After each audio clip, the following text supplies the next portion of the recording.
Morning members and welcome to this meeting of the Social Work Services Committee. This meeting has been live streamed and recorded and will be made available on the Council website for public viewing. Can I ask that remote participants please follow good practice guidance, which includes muting microphones and switching off your video if you're not addressing the meeting. Writing speak in the Teams chat function when you want to contribute, and if you're in the hall you can do this on your iPhone or iPad. Not repeating contributions already made by other members. Not posting material in the chat function if it is intended as part of the discussion.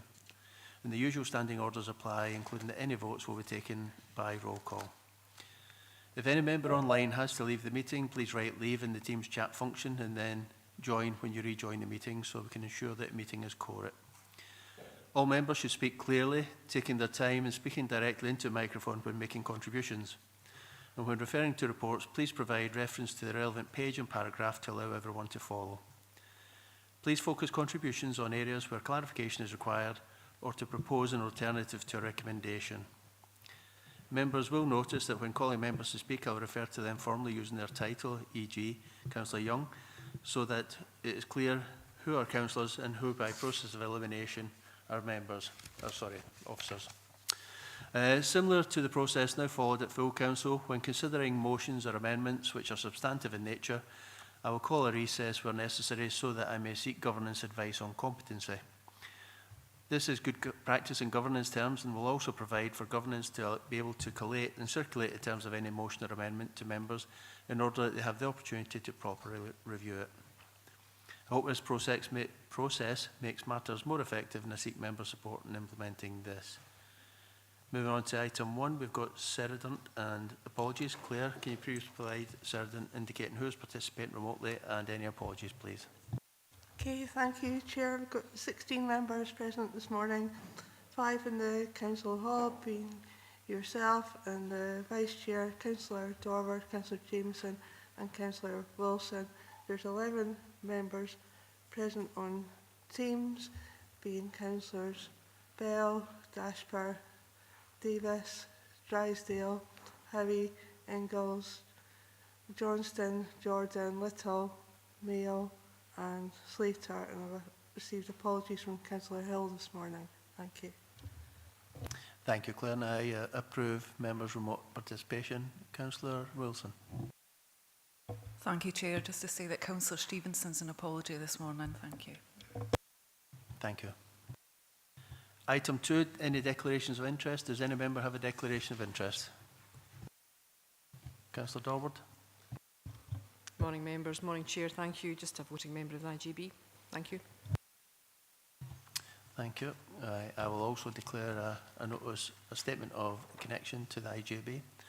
And I've got Councillor Jordan followed by Councillor Johnson. Thank you, Chair. I think Councillor Johnston was first, but I'll just quickly say it's just a statement of connection as I'm a substitute member for the IJB. Thank you. Thank you. Councillor Johnson. Good morning. It's just to say a connection with the IGB board. Thank you. Thank you. Councillor Davis. Yeah, just to say, Matt, just to declare a connection because I'm a substitute on the IJB board. Thanks. Thank you. If there's no other members got any notes, we'll go on to item 3, which is a minute of the previous meeting of October 9th. This minute is for approving. Are members happy to approve the minute? Can I have a seconder, please? That's Councillor Dorward. Thank you. Okay, moving on to item 4, which is Champions Board, Care Experience Young People's Voices. We're pleased to have some of the young people here today who are part of the Champions Board with us. And the Champions Board is a partnership between Care Experience Young People and corporate parents, including elected members. And it aims to improve services, opportunities and outcomes for care experienced children and young people and build stronger relationships between young people and their corporate parents. In my role as chair of this committee, I was pleased to attend the Champions Board for the first time last week, and I found it insightful and enjoyed interacting with the young people who were there. If members are in agreement to receive a presentation from the young people, I will hand over to Mark Malloy, who is the Service Manager for Youth Work, to introduce this report and to those who are presenting today. Are members happy to receive this? Happy to receive. Thank you. Mark? Thanks, Chair, and good morning, members.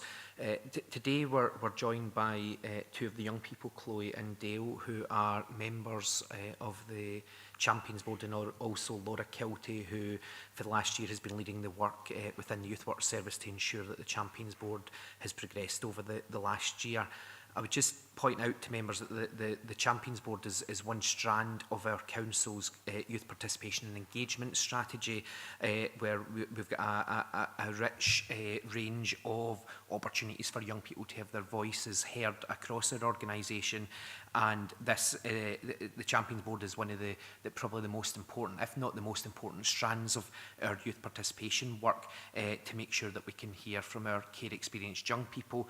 And today, in agreement by members, is that this will now become an annual agenda item as part of this committee, so that the members of the Social Work Committee can hear directly from the young people involved in it. I think it's also important to point out that the Champions Board is deliberately supported by the Youth Work Service because of a decision taken around 6 years ago that it would allow for more independence for those young people to have their voice heard and also challenge appropriately when required to colleagues within social work to make sure that we're improving things for our care experienced young people. So I think this is a good example of a one council approach where each department is supporting each other to ensure that we're taking forward our council's priorities. So I'll now hand over to Dale and Chloe, who will take us through the presentation, and then both of them are happy to take questions at the end. Thank you, Mark. Hello everyone. Thank you so much for having us here today. We're really proud to share what we've been doing with the Champions Board and Listen to Us group over the last year. My name's Dale and this is Chloe. We'll be taking you through the presentation together. As young people involved in the Champions Board and Listen to Us, we get to share the experiences directly with each other, our youth workers and decision makers. That is important to us because we know that sometimes care experienced young people don't get the same chances as others, so being here today really matters.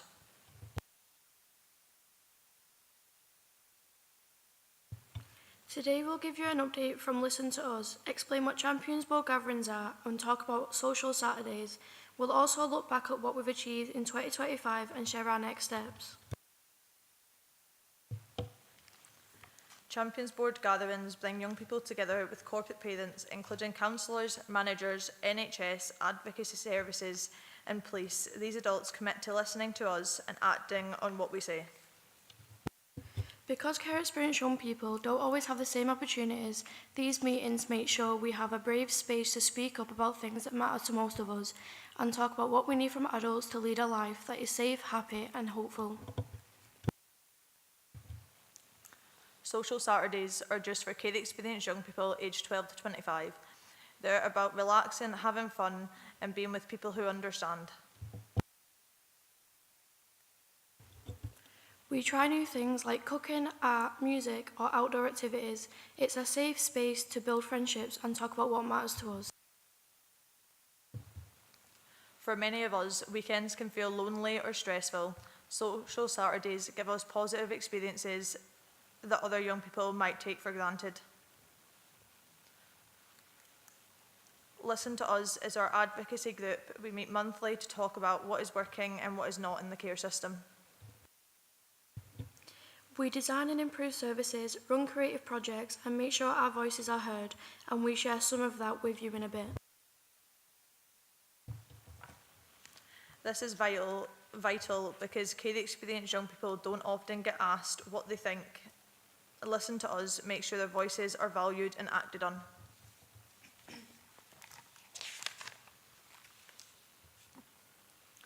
This year has been full of achievements and we want to share some highlights.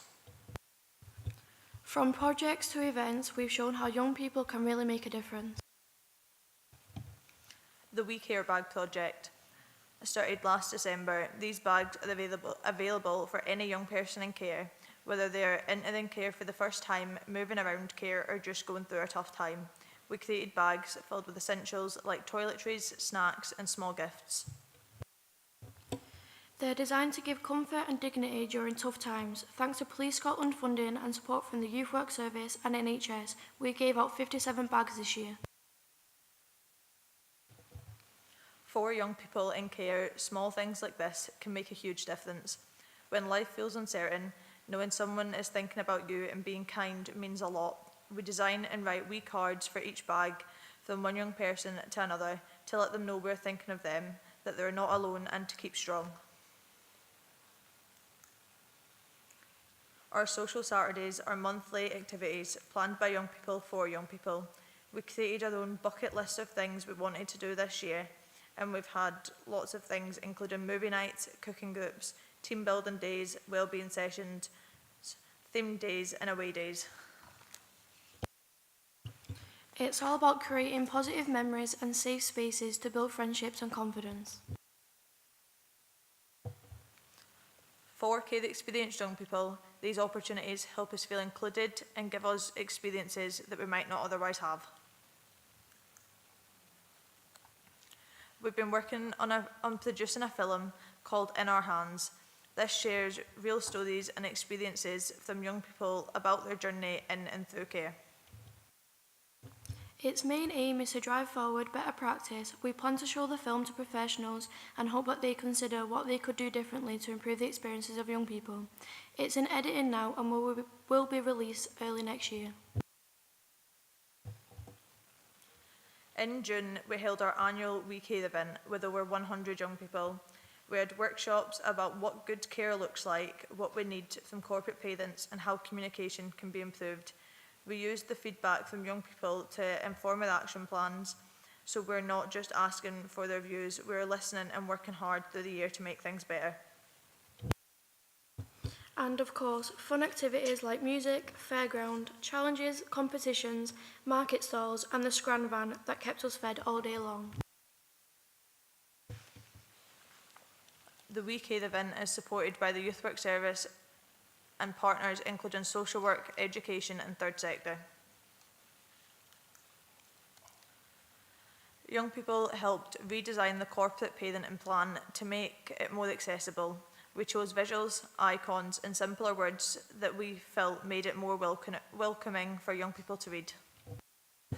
We also created scorecards that we will use to hold corporate parents accountable to delivering on the plan, but also to let them know what the priorities are for us, what we think they should be working on first. There's often words and language used that some young people don't really understand. This matters because care experienced young people deserve information that's easy to understand and use, especially when it is about them. We were invited to help choose colour schemes for the inside decoration of the new Bairns House, and one of our members even designed the logo. We hope to work with them more in the future.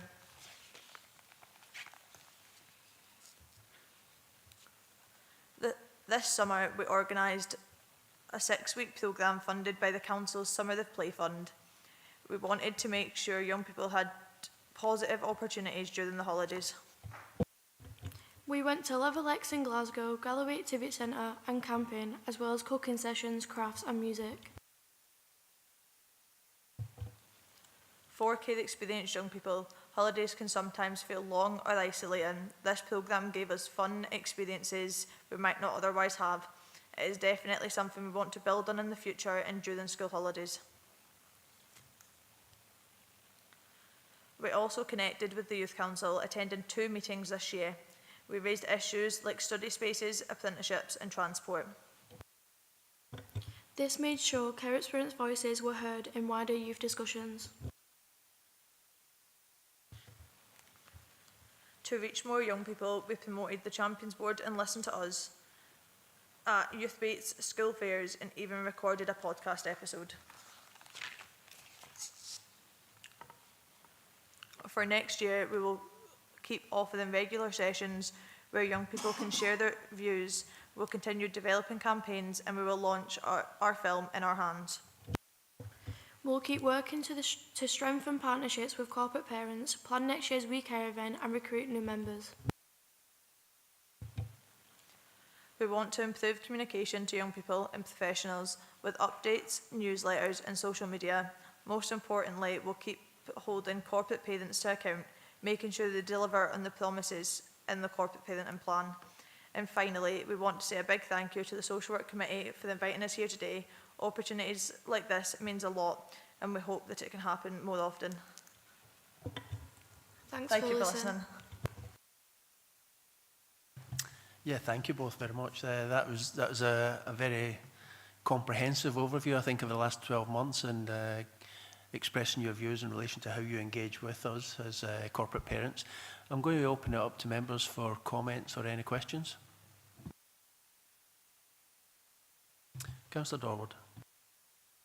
Thanks, Chair. Thanks, both of you, for a really great presentation. Well done. You give us lots of lessons on how to tag team when you're doing a presentation, so I've picked up a few things from that.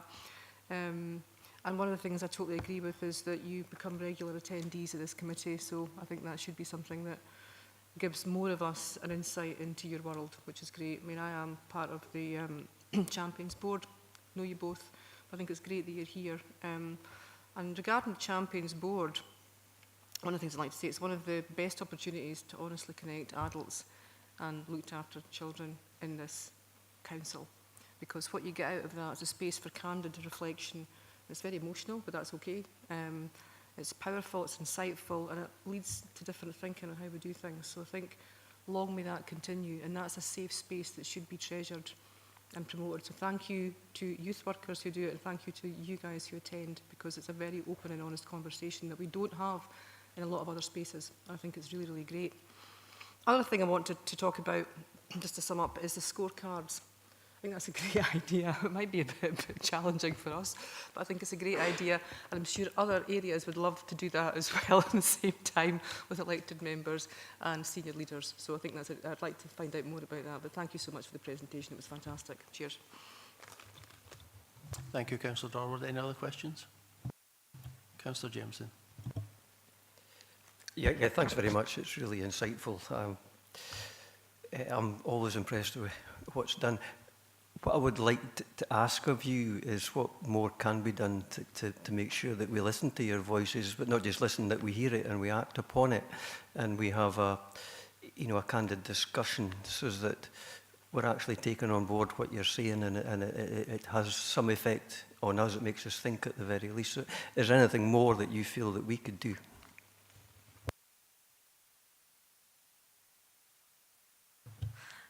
Thank you. I think for us, it's mainly just still having the conversations with us, and if we say anything to use and you say that you'll go and act on that, actually act on it, instead of saying you will, and then when we come back to you in like a year or so time, nothing's been done, then it's quite disheartening for us, because I think as care experienced young people, like, we do tend to lose hope in quite a lot of things. So if like somebody promises to do something and then don't do it, then we're not going to have that trust anymore.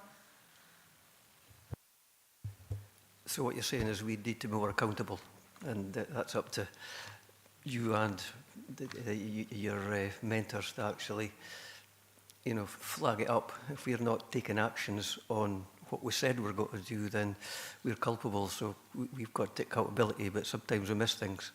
It would be good just to say, look, you said you'd do this.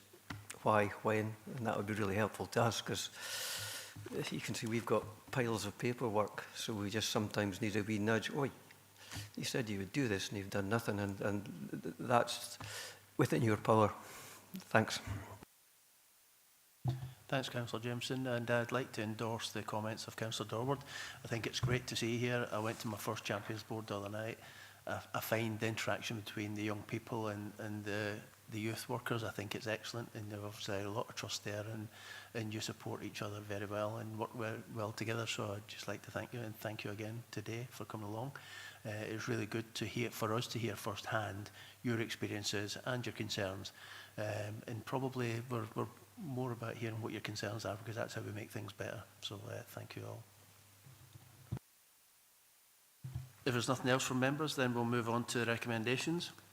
Yeah, round of applause, yeah. Thank you.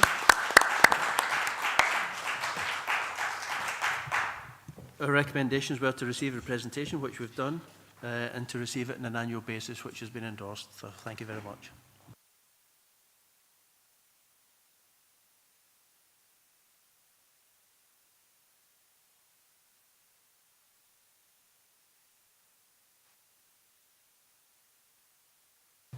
Okay, moving on to item 5, get the Integration Joint Board Q2 budget monitoring for social work delegated budget. And this report sets out the Q2 financial monitoring position of the Council's services delegated to Integration Joint Board. It highlights a forecast overspend of 8.69 million for 25-26, and despite progress on savings measures, the paper outlines actions taken, ongoing challenges and the associated financial risk to both the IJB and the Council.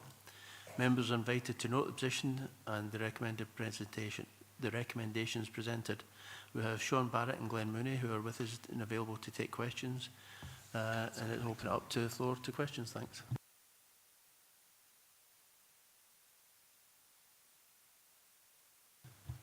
Councillor Jordan.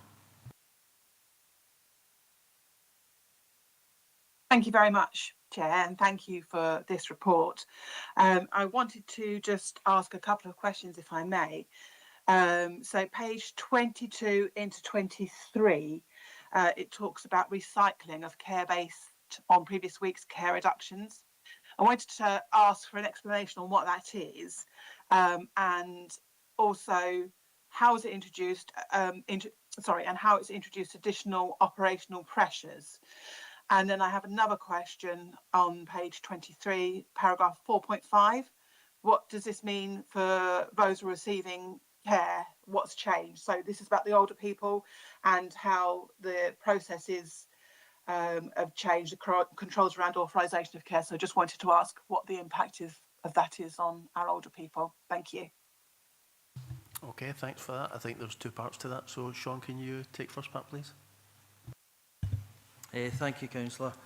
The recycling of packages is a measure that was brought in the 1st of September because we were not seeing reductions in the care spend.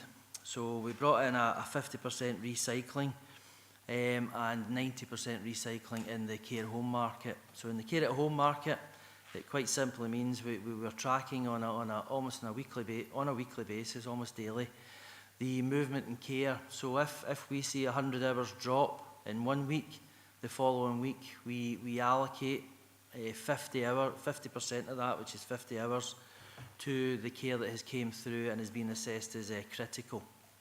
So that's how that is applied. Some weeks it doesn't quite get applied. Services might see an opportunity to bank some hours for the following week, and that's how that goes. And since the 1st of September, in the main, we've been quite successful in that measure in the older people market, but it's been a bit more challenging. There is not as much movement in the under 65s areas. So that's what that measure means, and that's the sort of control we've got in place. And the impact on services and that comes in staff is quite significant. It's resource intensive, the amount of operational and administrative processes we put in behind. We have to change our systems, and the pressure that puts onto the staff is quite significant. So it's a challenging times we're in, and a challenging process. But that's the measure we have to try and get down to a balanced budget and live within our resources that we have allocated. The second question, I don't know if that's more operational. Does someone else want to take that? Emma, are you happy with what Sean said in relation to the first part? And then I'll move on to Gareth Marr. Yeah, thank you. Okay, second part, Gareth. Gareth's the Chief Officer for the Integration Joint Board. Gareth, could you pick up the operational aspects? Thanks. Yeah, thanks, Chair.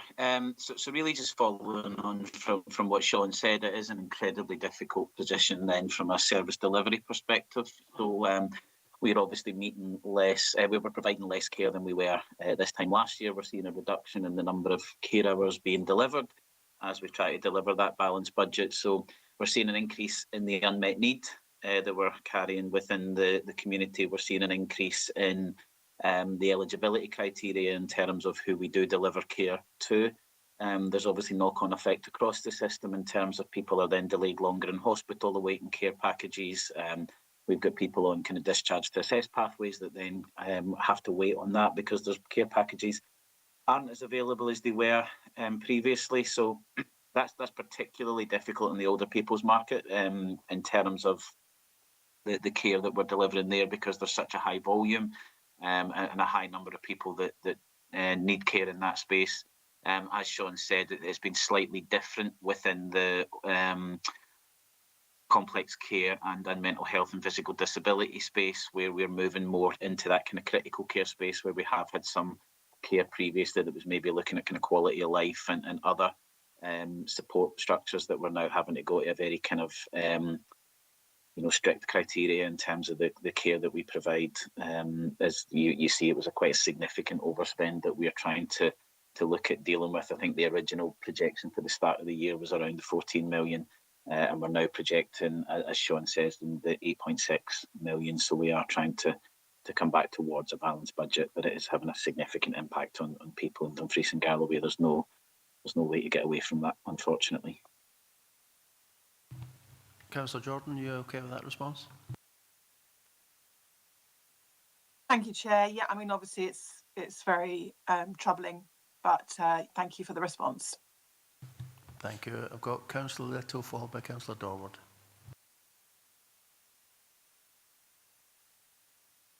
Good morning. Thank you, Chair. Good morning, members. And thank you, Sean, for this report. It's a bit difficult reading in some places, with financial pressures, but we need to be solution-based here. We need to be trying to think of solutions to this, and I know that the team are working very strongly with that. But I wanted to bring something positive. Rather than asking a question, I wanted to bring something positive to the discussions. This is all about prevention. We know that. We need to be finding ways to to help our citizens and to prevent the situations we have before us in the papers. Last Wednesday, Dumfries and Galloway Council, in collaboration with the Dumfries and Galloway Health and Social Care Partnership, won the Campbell Christie Public Service Reform Award for the Active Lives Pathway project, which is an absolutely amazing, fantastic project. Rightly so, it was recognised. On the night, it was described as a pioneering system-wide collaboration, placing citizens at the heart of preventative care.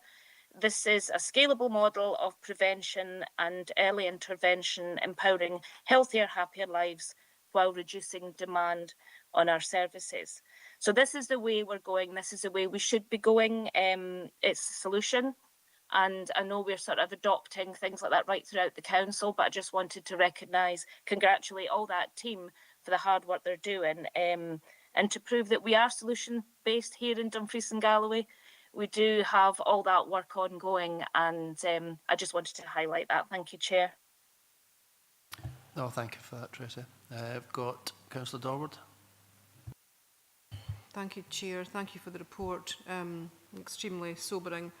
I do appreciate Councillor Little's intervention. I think we are doing some work on early intervention and prevention. I think the challenge for us is there's no money to put into that fund at the moment. There's not enough money. So whilst I totally agree, and I think it's great that we're doing some innovative work between the Council and Health and Social Care Partnership, there isn't enough money to put into prevention, and that needed to start probably about 5 or 10 years ago.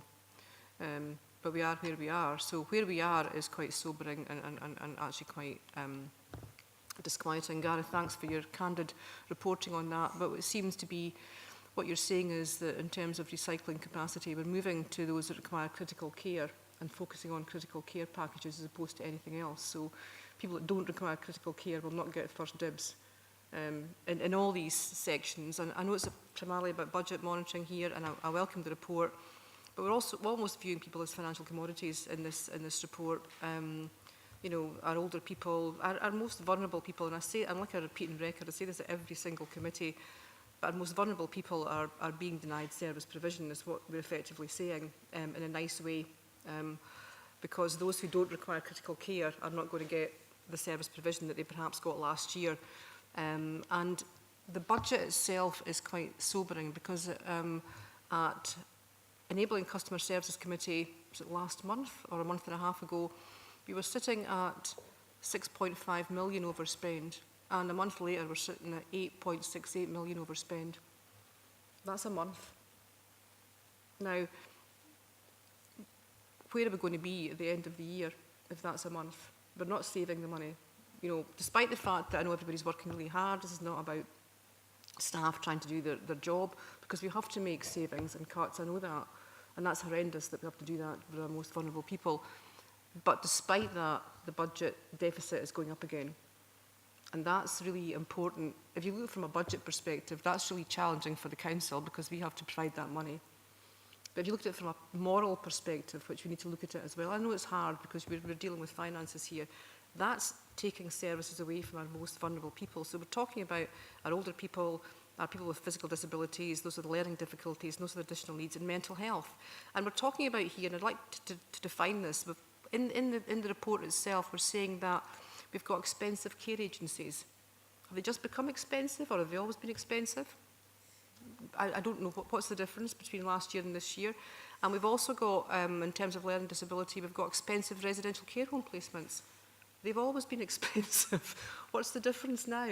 And why are we focusing on, well, I know why we're focusing on it now because we don't have any money in terms of the budget, and we're not getting any money from anybody, including the Scottish Government. They're not responding to our pleas. I mean, everybody and their granny has been asking them for money across the whole of Scotland, and there's £500 million deficit in social care across Scotland that we don't mention and we should mention, because that's why we can't do the preventative work and the early intervention work. So I would ask, what is it about the expensive care agencies that we need to address? Because have they always, you know, is it gone up dramatically? And what is it about the expensive residential care the expensive residential care home placements that we have to address as well? I mean, I don't know, is that something we're just focusing on now and we haven't focused on for 10 or 15 years because it's been? Thank you. Thank you, Councillor Dorward. There's quite a lot in there, Sean. I don't know if you made notes, but if you can offer a response, that'd be grateful. Thank you. Thanks, Councillor. Yeah, totally agree. The lack of funds for early intervention and prevention is you know, not great. It's not there, which impacts on what we can do. So we have to shift our current spend into those spaces. And there's a lot of good work going on in the background, you know, work with the third sector interface, where we will try and shift the funding from care into those spaces, and we'll try and not just cut people's care or not give people care who are substantial or who need care but we can't afford to give them. We'll try and signpost them to other services and get other services working in that space. That's all we can do with the budget that we have at the moment. Expensive packages, yes, expensive packages have always been there, but they've escalated over the last 2 years. They've escalated since the COVID crisis. Price inflation is probably why we are where we are. Price inflation over the last 3-4 years is up at 30-odd%, and the funding from the Scottish Government is nowhere near covering that. To fund increases in costs, we have to reduce the care that we purchase, increase in need. The expensive agencies that are referred to, it's where we can't get a framework provider. We have to go to a private agency, and instead of paying £30 an hour, we pay £90 an hour, and we don't just pay for half an hour or an hour. We pay for blocks of 4 hours because we're desperate and we're hamstrung. We can't do anything about that care. That's where we need to work better with the local providers and shift that, and that frees up some of the money. We were slow to make reductions in the first quarter, and we're now only starting to realise that kind of turnover, which is why we are projecting more than what we were at the quarter one. But you're correct, it's individuals this is impacting, and we are meeting a higher threshold. You okay with that, Councillor Dorward? Thank you for your very honest and open answer. I do appreciate it. I think everybody else in this room appreciates it as well. I'm not okay with it, but I accept it as an answer. I'm not okay with where we are with social care at all, and I think people realise that. We shouldn't be okay with it, and we shouldn't be accepting of it, but thanks for your response. Yeah, I would agree fully on that. It's about providing that service for the most vulnerable in our communities. I've got Gareth Marr wants to come in on this point. Thanks, Chair. It was just really to add to Sean, and I think, you know, Sean's covered it from a financial perspective. I think one of the things I just wanted to say is that clearly this is a financial paper. So I do take the point around, you know, people looking like we're treating it like commodities and widgets. We absolutely are. If you look at some of the other reports where we look at the harm that's happening in the system, we're looking at measuring what we do in terms of how we can make sure we're meeting the most critical need, all the other functions and processes we've got in place. So I just want to give assurance that we're absolutely not seeing this as a financial only issue, because it certainly isn't. It's just one component of the complexity. I think I would also agree, obviously, the Active Lives programme, that's a fantastic piece of work that we are looking to build on. And while money is tight at the moment, and we are looking to kind of see what we can do, we are trying to shift some of the money left into that kind of more prevention space as best we can.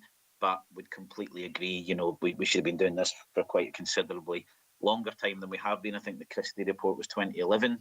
So none of this is stuff that's a surprise to us or things we didn't know. So we are where we're at the moment. We are looking at some stuff around the coming home agenda. We are looking at some different ways that we can provide care in that complex area for those kind of high cost packages. So there is some active work there, because I think not only the cost, but the notion of having people living, you know, hundreds of miles away from their local communities, from the local support structures, because we can't provide the care locally is not a good place to be. So from a non-financial perspective, we are still incredibly keen to get those people in those high cost out of area packages back to Dumfries and Galloway. Sean alluded to a part of his answer, but we are fundamentally looking at changing the way that we commission care. We're quite statutory heavy in terms of the care that we deliver, in terms of, you know, social work assessing need, and then we meet that through the independent sector often, and some of the models that we're seeing in other parts of Scotland, Borders for example, where there's a much more collaborative commissioning process where we bring in the third sector, we bring in independent partners, what we can provide as a statutory service, which actually the evidence would show is the right thing to do. It works better in terms of meeting people's needs and outcomes, and it stops treating them like widgets, and it actually happens to be more cost effective in terms of delivery. So we are looking at that, working that up very quickly in the background. So just want to say that there are some solutions that we're looking at, fully accept that it's a really, really challenging period, and that what we're having to do at the moment is impacting people, and we're very conscious of that, but there are plans that we're, you know, building through that will hopefully come through to the Social Work Committee and other places where members can get assurance that we're not just kind of trying to cut money. We are looking at different ways of doing this to make it more sustainable and make sure that the people in Dumfries and Galloway do get their needs met as best we can within our resources available. Yeah, thank you for that, Gareth. Does that offer you some reassurance, Councillor Dorward? I think what would offer me reassurance, Chair, is provision of funding from Scottish Government. That would offer me a lot of reassurance, and that isn't forthcoming at the moment. Thank you. Thank you. I've got Councillor Slater, followed by Councillor Drysdale. Yes, thank you, Chair. This meeting and these meetings, every time it comes to this, it's money, money, money. Now, is it not time, or elder than that, and people are asking for more money, but it's when it comes to full council meeting this week, can it not be that could be changed slightly, where more money is allocated to our elderly and our children? Because that, every time I sit at this meeting, it all comes down to money at the end of the day. But money has to be spent very wisely. And I think our elderly, people who have worked all their life for our country, to do their best, are being starved for money that could be better used on them rather than some other projects. Thank you. Yeah, thank you, David. I'm not sure I picked up a question in there, but obviously the funding that is provided is done through the budget setting process. Is there something specific you would like a response to? Well, I think what I'm really saying here is there's projects out there that are going to take away a lot of this money, and they keep on asking the government for more money, but the government can only give so much money because there's only so much money to go around. But it has to be spent more wisely, I'm saying, in the future, especially for our elderly, our children, our schools, our education. A lot more money needs to go into that, because this is our future in a lot of cases, and rather than go into some projects which are not absolutely necessary at this moment in time. Thank you. So that's my question, really. Yeah, thanks for your comment. Councillor Drysdale?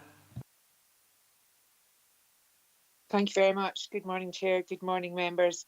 Thank you very much for the report, Gareth and Sean. It does make for interesting but very disturbing reading, as we're all aware.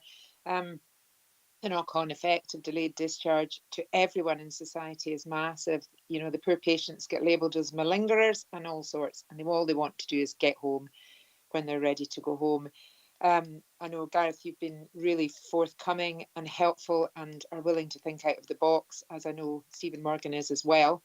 And we have been having some discussions, and I note that the Conservative this week have come forward with a new fast track to care policy, which has just been unveiled, whereby the Conservatives would like to use care homes to recuperate patients in areas where there's spare capacity.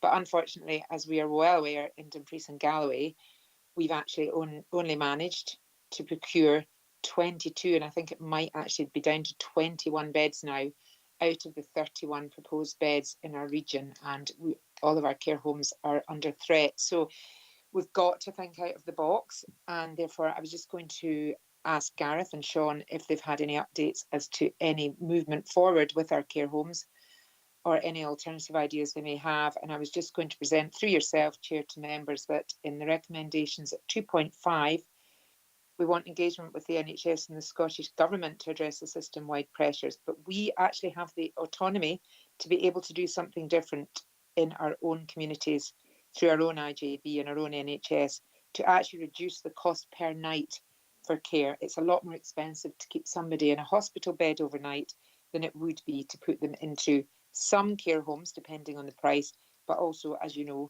and you're quite aware, my idea is to use suitably adapted hotels if the Care Commission would so allow. So I was just going to ask through yourself, Chair, if the committee would be prepared to amend 2.5 slightly to include ourselves, i.e. local councillors, and the council in the system in the point at 2.5 to include us in those discussions going forward, because quite frankly, we are at an emergency situation. But I know we are dealing with this on Thursday, so you might wish to speak to governance and see if it's more appropriate to wait for that point in time. Thank you, Chair. Yeah, thank you for that, Councillor Drysdale. Gareth, do you care to respond, please? Yeah, absolutely. So in terms of the care home beds, we have looked at 22 at the moment in terms of what we're classing as flexible beds. There's a report going to the IGB on the use of them on the 16th. The challenge isn't that even if we wanted to procure the other 11, which was the original direction from the IGB, there aren't empty beds sitting waiting for procurement in Dumfries and Galloway. So if we use those beds on an interim basis through the flexible bed scheme, that would then be 11 more beds that were coming out from a kind of long-term residential perspective. Now, it's not to say that's not the right thing to do, but it's not that we are not commissioning empty beds. We would just be repurposing beds that are already within the system. But obviously, given the flexible nature and the short-term use, you might have more people coming through it, so there may be an operational benefit, but it's not that there's empty beds sitting. I think Councillor Drysdale's absolutely right, and we have had some discussions that we have to look at other options and what those other options might be. So we are scoping those out through a number of routes. There are other models in other parts of the UK, such as shared lives, etc., where kind of local populations then look at kind of providing care within certain environments, etc., that we're starting to explore. So I think we are in a position where we need to look beyond what might have been our more traditional models. I think even looking at care home beds, we've lost something like 200 over the last, however, 10 years within Dumfries and Galloway. So there is a decreasing number of care home beds in the system. So yeah, I absolutely agree that we need to scope other opportunities and look at those options and see if they're viable. Thank you, Gareth. Stephen, would you like to add something? Yeah, thank you, Chair. Councillor Drysdale, it was just in relation to your proposed amendment to 2.5. I was just going to offer some additional information that might set context. So recently, there was a meeting between members of the IJB, Health and Social Care Partnership, and the Council with Scottish ministers to look at this, and that's work that is ongoing. think this week at COSLA there is a conversation about, you know, the health and social care expenditure, and there will be strong lobbying from COSLA as well. And just from a local perspective, we did agree a lobbying position. I'm hoping to call a meeting, I was going to say before Christmas, that's not going to happen now, so early in the new year, so we can bring that position back to committee. So that is actually to request a direct audience with Scottish ministers from a local perspective on that matter. So it would be my suggestion that we already have that covered through a previous decision of this committee. So like I said, just for additional information and context, if that's helpful. Pauline, do you want to come back? Thank you very much, Chair. Thank you, Stephen. Yes, I'm happy with that. Thank you for that clarification, Stephen. I'm quite comfortable, and hopefully if you can just keep us all informed, because it is ourselves that are dealing on a word-by-word basis with an awful lot of stress at the moment for people in our communities. Thank you very much. Thanks, Chair. Thank you. Councillor Young. Thank you, Chair, and thank you, Sean and Gareth, for this report. It's quite a thought that about, 30 years ago, care at home didn't really exist. It was provided by district nurses, etc. But I'm sure you don't want a history lesson. But one of the points Gareth made was that the Borders had a collaborative approach to provide care at home, and he talked about third sector being involved. The ones that should be involved are the family, and I know the family are involved from the moment a patient is admitted to hospital, immediate discharge planning. I always feel the family should be more aware of their responsibilities regarding their loved ones, rather than relying totally on Dumfries and Galloway Council to provide a service to look after their loved ones. But that's a difficult situation. But I still think the first question should be to a family, what can you do to help your loved one when they're discharged from hospital? Just a couple of wee minor points. I wonder if we're still providing sleepovers in this region, because they'll be, what, £250 for a 10-hour night? And are we still providing medication from carers to clients? Thank you. Medication visits. Thank you, Councillor. Stephen? Yeah, thanks, Councillor Young. I'll respond to the first point about the role of families. And you're absolutely right, but that's something that we do as part of the professional assessment.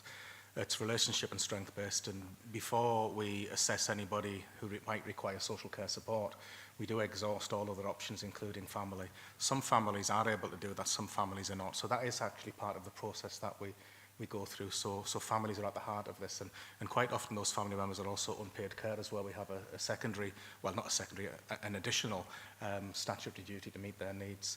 In relation to sleepover costs, etc., I would probably hand over to Sean, if that's okay, Chair. Yeah, Sean, can you assist? Thanks.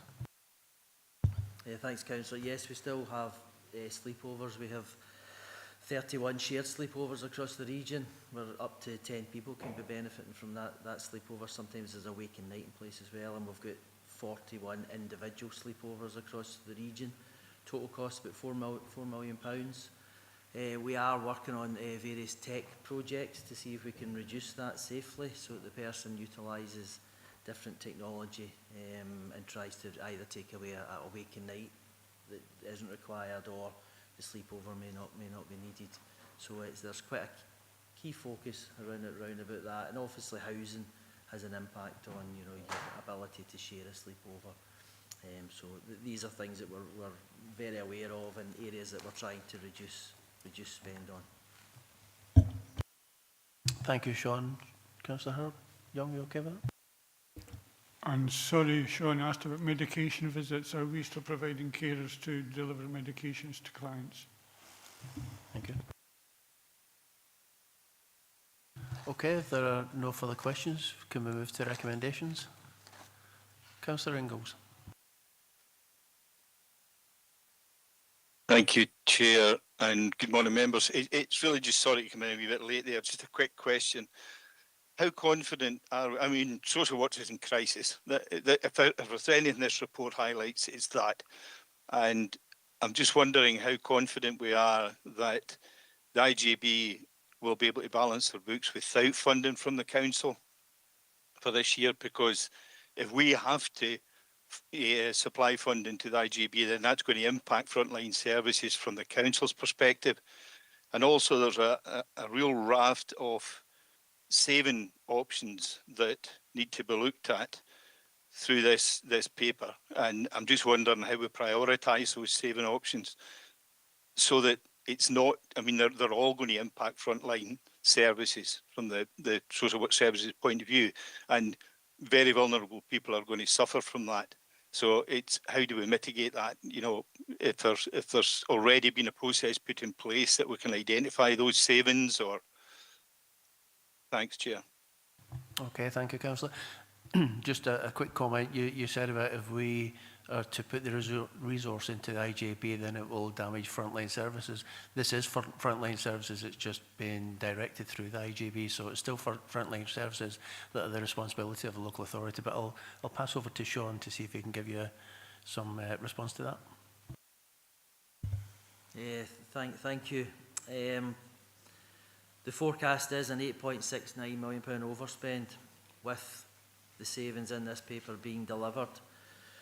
So 2.4 does indicate that without significant further service reductions, it will be really challenged to get back down to budgeted levels. So I would say that there is a significant risk that the IGB will come to the council for balancing that budget.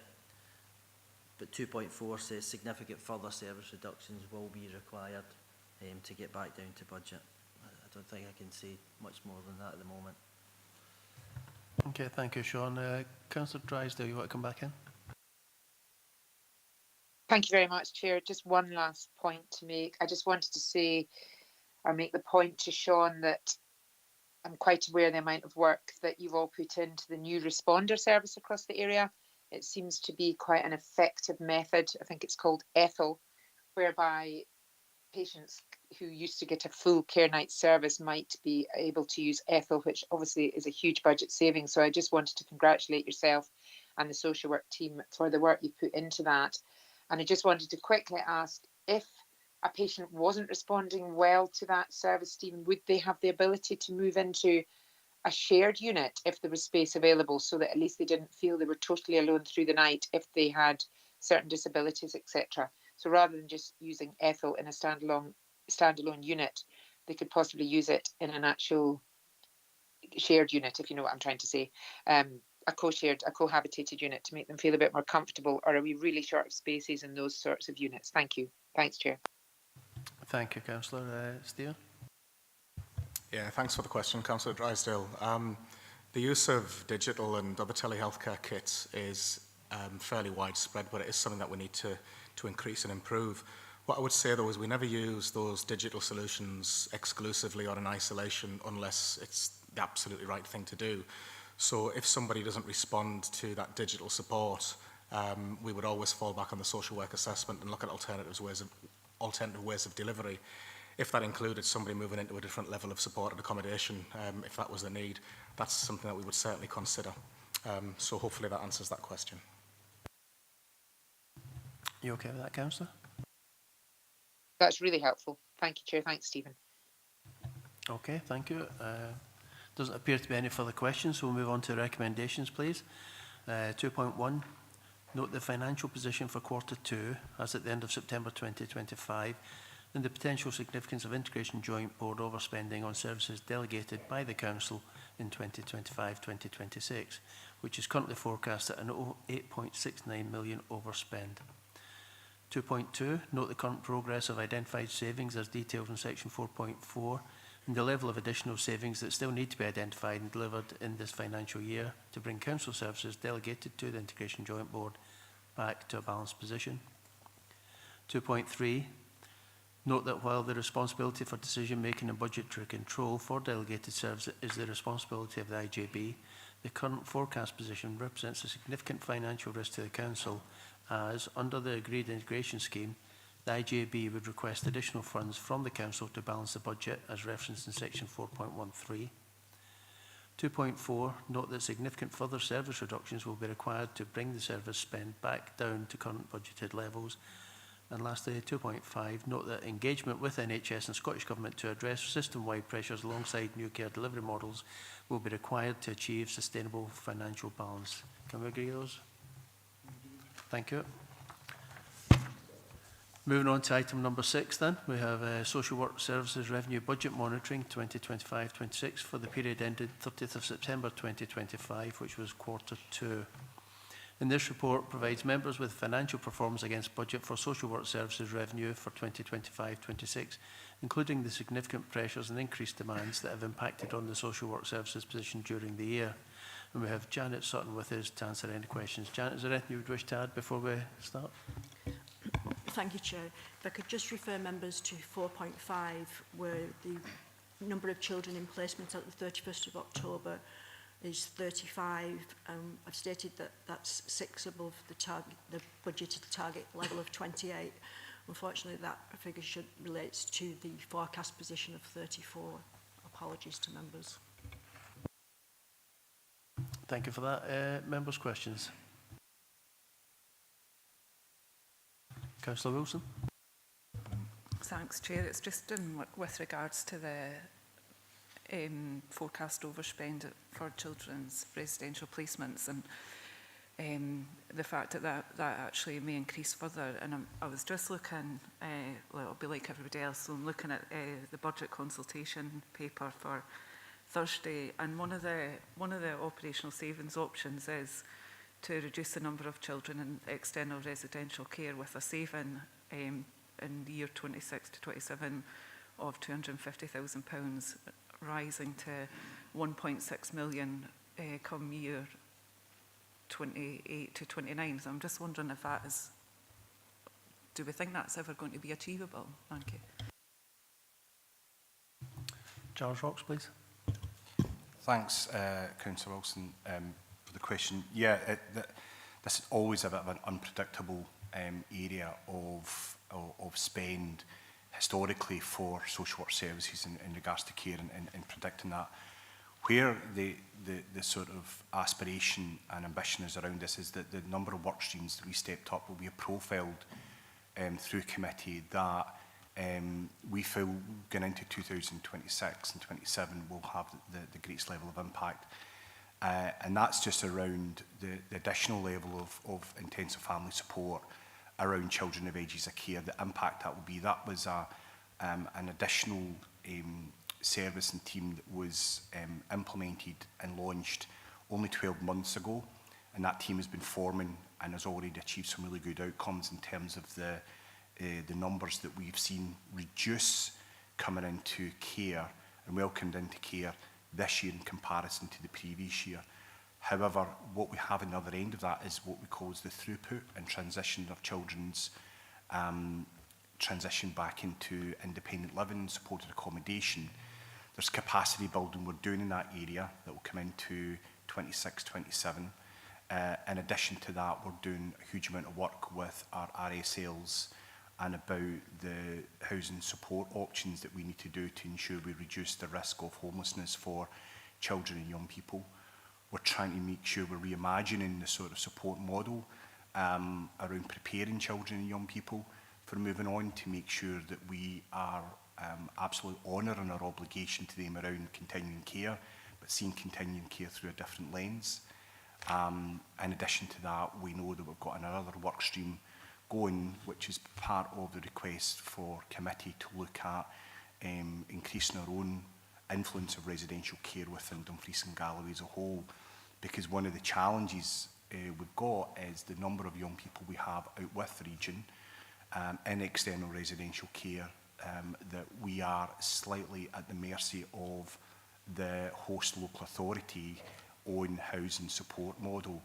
And there's not a national equity and fairness to that, which we have championed through Social Work Scotland, and reference this with Scottish Government in terms of the new Children's Care and Children's Care Experience Bill, is about how we ensure that, because of the barriers we're experiencing that. So bringing back our children and young people will allow us a better opportunity then to influence the throughput through supported accommodation. Now, when you bring all that in line, that's where our sort of intention and hope and aspiration is to deliver on that. We've got to be mindful and cautious around continuing care and children and young people's right to stay.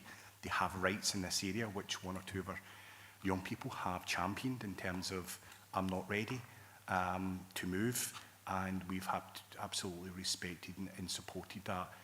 But this is an area we're continuing to scrutinise on a level to make sure we can achieve best value for the children and best value for the council spend. Thanks. Councillor Wilson, do you want to come back? So it is just aspirational. So I think that's you have answered my question. But thanks for all the detail, because we know there's a lot. You're doing a lot of work on that. Thank you. Okay, thank you for that. Any other members got any other questions? Councillor Young. Thank you, Chair. At the top of page 33, it's reassuring to know we're not losing, we haven't lost any of our long-term foster parents, but recruiting additional foster carers has been challenging. I'm wondering how we go about trying to recruit foster parents. I mean, on a personal level, I've not seen any adverts or any indication anywhere locally that Dumfries and Galloway Council would like to recruit additional foster carers, and these are the terms, and it's a very rewarding task, etc. What sort of profile does your potential foster carers have, and how are you trying to reach them? Charles? Thanks, Councillor Young. Yeah, this is a huge area for us in terms of looking to try and recruit and launch in regards to our foster care capacity. We know that's reduced significantly over the last 5-10 years. There has been a national campaign that the Scottish Government launched, and we've had our own regional campaigns that we've done without any success in this area, and the national campaign that the Scottish Government launched had very low, minimal success as a whole. It's just not a local issue. This is a national challenge around particularly the other side of the pandemic, where people see foster care as a sort of an area of support, an area of commitment or obligation they've got. So we've been trying to look at this through different ways. There is an area that we have, and not in a position where we go into full detail, using some of the mitigation funding and some of the underspend that we have in this area. We're looking to do something really different around a third party to help us support with that in terms of our recruitment areas. Our advertising, trying to use specific algorithms to help promote how we reach those who may be interested in doing foster care. In regards to the profile of foster carers, that we realise this could be any member of Dumfries and Galloway who's got the right level of care and commitment and love to support a child through probably the most difficult transition in their life in terms of coming from family into care. That takes a huge amount of commitment, a huge amount of skill and care to be able to do that. And our team are actively looking to both recruit into this area, but also ensure that we've got the right level of support around our foster care. This is just not just about, we know that it's more cost effective to have foster carers caring for children. This is, we know that actually the experience of substituting family life the best we can to give the child a sense of belonging and care and love and consistency, that fostering family achieves the best outcomes in terms of parents for children. So this is an area we're continually active on, and happy to have a conversation out with that perhaps will give some additional insight into some of that work. Thanks. Thank you, Charles. Any further questions? Oh, sorry, Councillor Dorward. No worries, Chair. I'm making a mixture of using my phone and putting my hand up, so not an issue. Thank you very much for the report, and thank you for your response to my colleague's question about funding and forecasting funding, which is always difficult when you're dealing with people. I do agree with her. I think it's aspirational and no offence, unrealistic given where we are just now. Maybe we need to review that, because we need to focus on savings that we can make as opposed to savings that we want to make. But in terms of that whole issue, I know that I'm really grateful that we're going forward with local provision for looked after children, and looking at 8 spaces in Dumfries and Galloway, 4 in the east, 4 in the west. And I'm quite proud to say that was a Labour suggestion that people have moved on and agreed. that is moving forward at pace, which is fantastic. But given the numbers that we're dealing with, and they're increasingly going up, not down, and that's nobody's fault, it's just where we are. And it's the same across the whole of Scotland. I think one of the previous committees, we got figures from the whole of Scotland. It's a similar position. And most local authorities are trying to deal with this really challenging issue. And the funding isn't there because the vast majority of provision is from the private sector, which costs us a fortune. I think we're sitting at 309k per placement at the moment, which is appalling. That's not, I don't know how that works out. I get that some might be more expensive than others, but for a residential care placement for an average child, I don't mean, and I'm using that like a commodity, I don't mean to do that, but we're talking about money. That's a huge amount of money. So in-house, in-region would be less, I would imagine, because it would be a local authority responsibility, local authority run, keeping our children and young people in the region and upskilling our staff, because it would be our staff, hopefully, or a mixture of our staff and other third sector perhaps that would be doing that. I don't know what the full model is. I'm not trying to pre-guess it. Would we consider, and it's a bit of a curveball question, increasing capacity locally from 8 to 12? Given the fact that we have a massive issue here with residential placements out with, and if we're not doing it for the sake of the children, this is a budget paper, we're doing it to save money, because the 309k per child per year is unbelievable. And I think the last time we spoke about this, Charles, you mentioned the Children Care Experience and Services Planning Scotland Bill, which is going through government, introduced this year. It's currently at stage 1, which is it's going to be a report on that in January next year. But I read a bit about that after we discussed it, and a lot of it's about aftercare, independent advocacy guidance, children's hearings, and a little bit about government being able to challenge the amount of money that residential care homes charge, but not a lot about local provision of care homes. So I find that quite disappointing. That isn't for you to comment on, I'm just commenting on that in general, that there's not a great deal in that act that actually addresses the massive issue of local provision for children in residential care homes, and I think it will take a long time to work through. So we're faced with increasing costs for this, increasing numbers. So back to my original question, could we consider upping that from 8 to 12? Thank you. Stephen? Yeah, Councillor Dowd, I'll answer that question. The short answer is yes. I think Charles and the team are looking at this work as a journey. So initially the ask was increased by 82 houses, and it's what's scalable and what's manageable. And, you know, across the services in the council, you know, it's taken us a long time to get to where we are now. I'm quite excited about what might be about to come, but I can't say more about that today just because of some sensitivities in terms of negotiations with third parties. So absolutely we can look at extending from 8 to 12.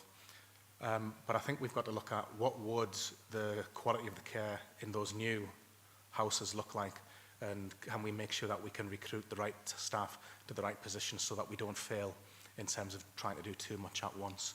So the short answer is yes, but like I said, this is part of a journey. I'm not going to put Charles on the spot by asking him when we'll have the specific detail, although I'm mentioning it publicly that we might be able to come back soon, so I won't ask him that. What I would say about the second point, though, the Scottish Government are currently very interested in the cost of the external residential provision for children. The bill that you've referenced, which I can't say, so I'll just call it the bill, looks at taking excessive profit out of the market, which is the right thing to do. Some people believe that's not going far enough. I think it's sensible in terms of step change. So what we've led on from a Dumfries and Galloway perspective to the Children and Family Standing Committee, which Charles and I both attend, is a piece of work to gather the actual financial cost across Scotland. Now, we've got responses from 26 local authorities, and I'm not going to tell you what the figure is just yet because it would make headlines in the press. And also, it's work that's ongoing and it needs to be completed, and it belongs to Social Work Scotland. But the costs are significant, and the Scottish Government are interested in that. So we're in active conversations as part of the Social Work, Scottish Social Work Partnership, which I sit on with COSLA as well.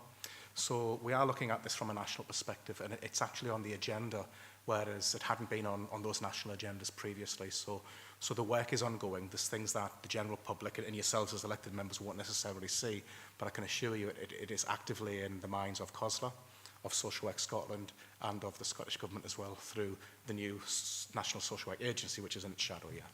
So hopefully that gives a little bit of additional context. Okay, thank you, Stephen. Linda? Thanks, Stephen. I mean, I do appreciate work is ongoing. I'm not decrying the fact that people aren't working really hard to try and solutionise this. I just think, again, it's a bit like social care. It's a bit late. You know, we tend to, as a country at the moment, focus on things when it becomes really challenging to pay for them. And I get that we're doing it. I don't have a problem with that. But again, it's about prevention, early intervention. We haven't been there. And I think it was Gareth mentioned the Christie report, 2011.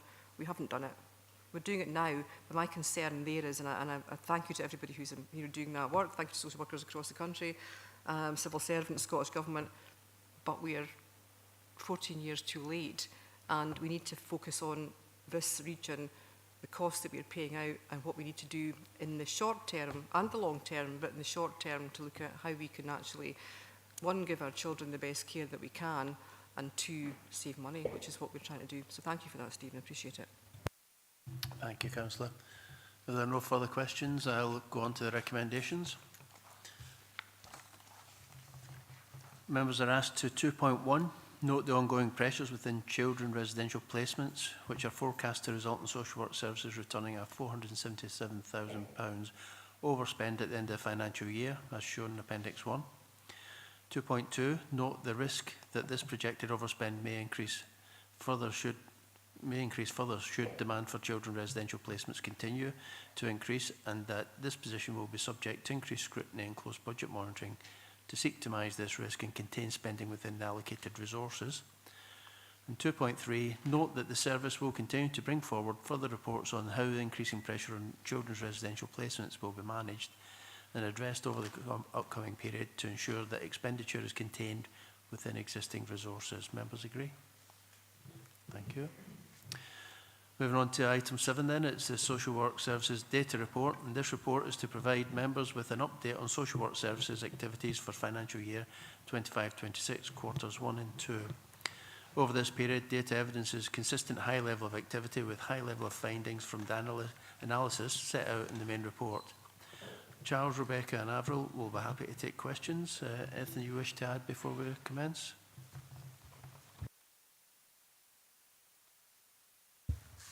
Open to members for questions.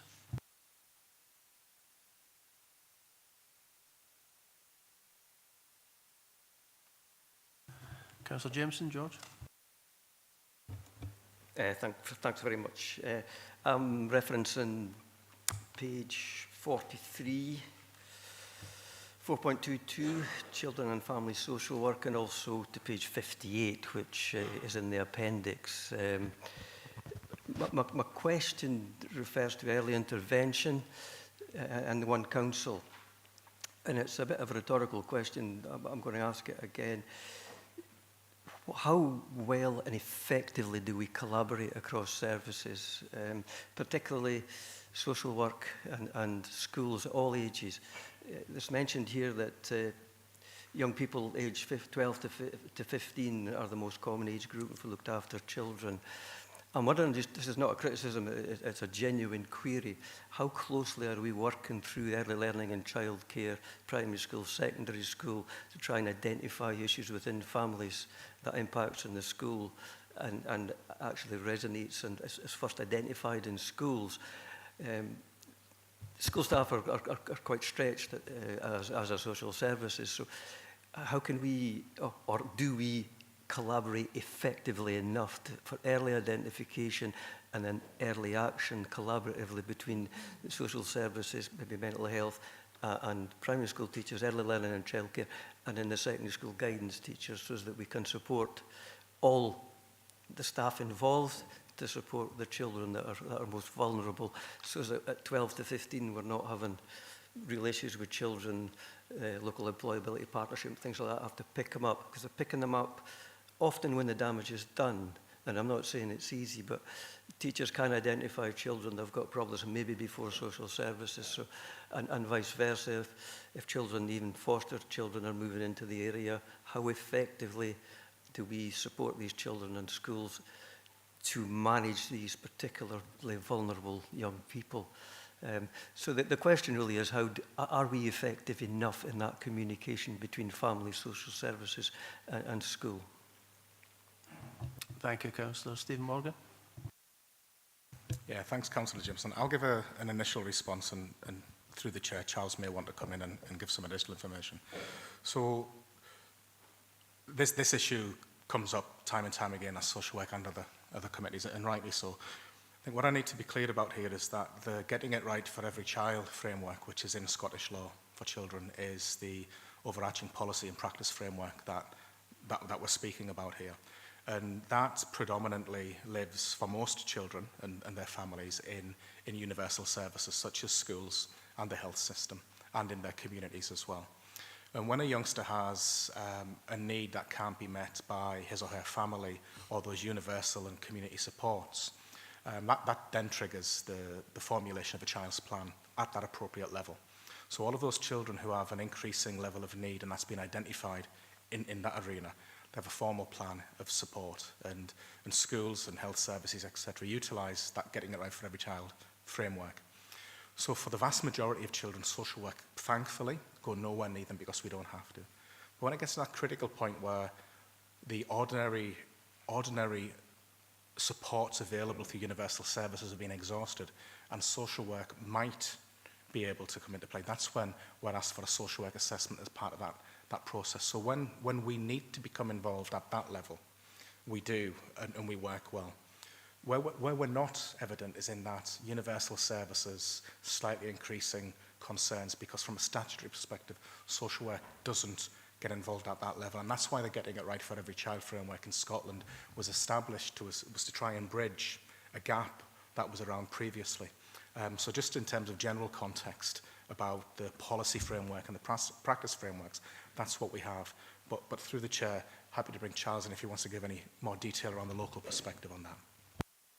Charles, you got anything you can add? Yeah, through yourself, Chair. Councillor Jameson, thanks for that. I think a couple of points you make, I'll pick up on how effective are we as a partnership, and we currently are in week 13 of a joint inspection of children's services with a corporate parenting lens for children who are looked after at home. So that is obviously part of your reference in terms of that age range. And we know at that age range that one of the most established care grounds that are established for the children's hearing is for children who may be in conflict with the law, that there are a number of themes and unmet needs that come to the attention of services at that point for a statutory intervention support. We have a children's services plan, we have an executive children's partnership that sits, there is subgroups that sit under that. There are a number of work streams that look at these themes around partnership. I don't think for any one moment that you're underestimating, well, I'm underestimating the impact of the challenge in terms of the pressures that universal services are experiencing as well. The complexity needed we've seen in the increase, with the impact of the pandemic in terms of children who are out with education. And there's been a huge lens recently from services on these children, because we know that that some of these needs are not necessarily being met at home as well. Stephen has referenced that practice framework. And we've got a quality assurance lens through our public protection arrangements and through our looked after arrangements in regards to our corporate parenting oversight responsibilities, but also through this inspection in terms of audit activity. I think one of the questions for us as a partnership is, where does it go when children are coming into social work or exiting social work?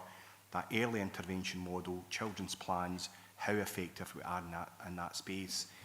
Because that's around the named person support that sits within health and education around the plans.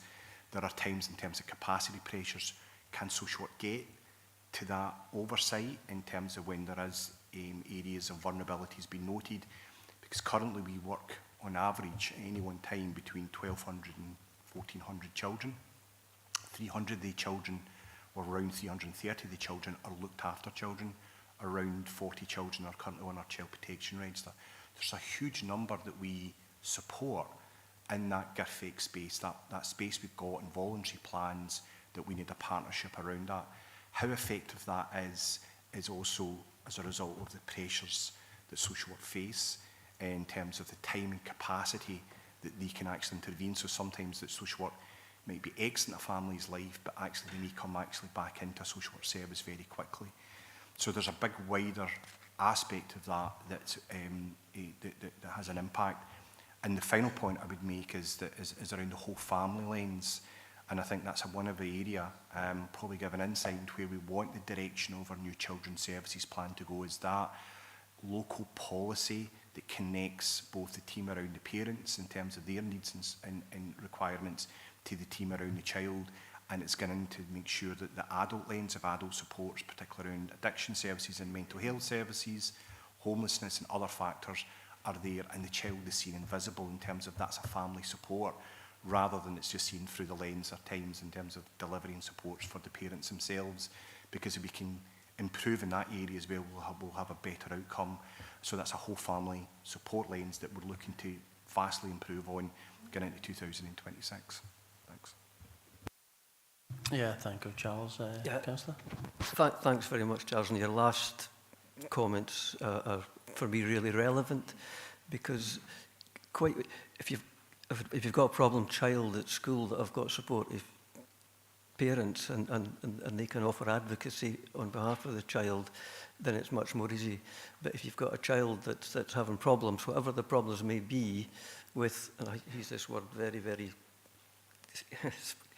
carefully, a dysfunctional family, then that child is hugely vulnerable. No matter what they do at the school, there's problems at home, and quite often, and it's really, really sad, but also honourable, is some of these children defend their parents. They won't admit they're not getting any help at home, sort of thing.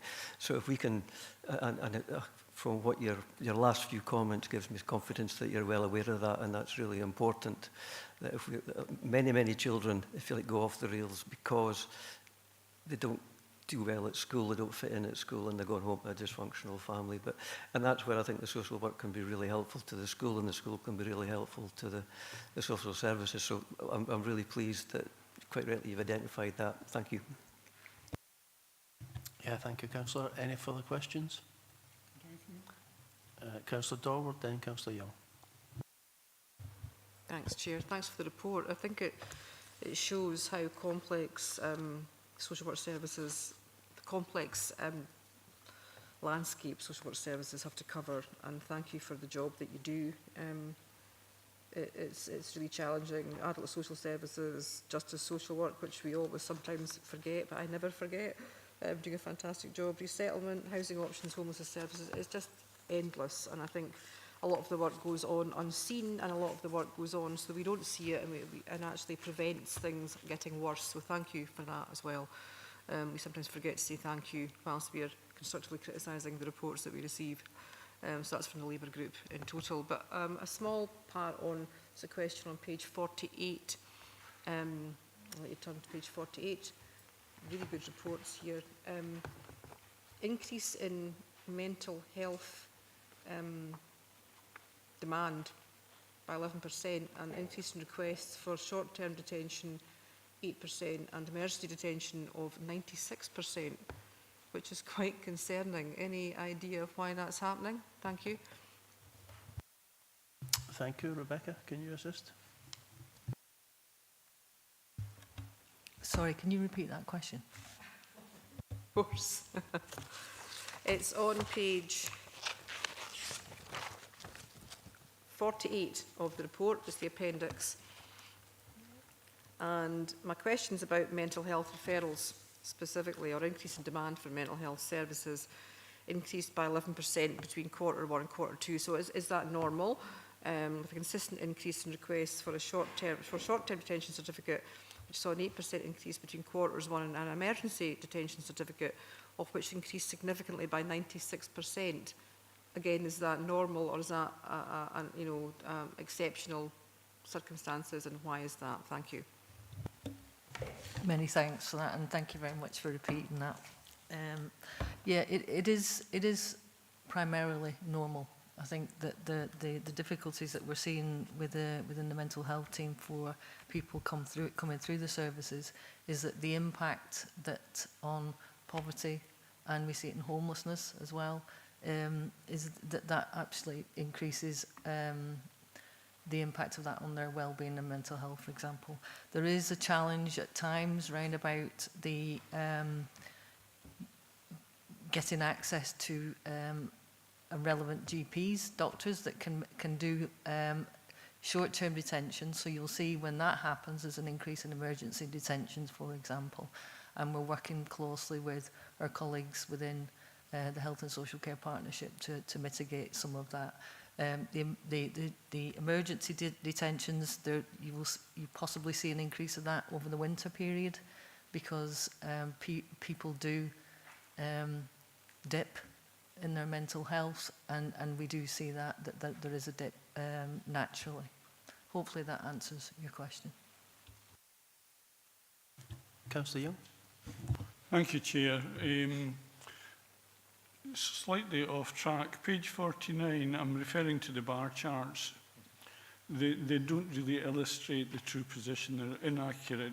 They don't tell you that much. For the one on page 49, 2,100 up to 2,500, and the one at 2,100 is about a third of the height of the other one. Could we please have more accurate graphics?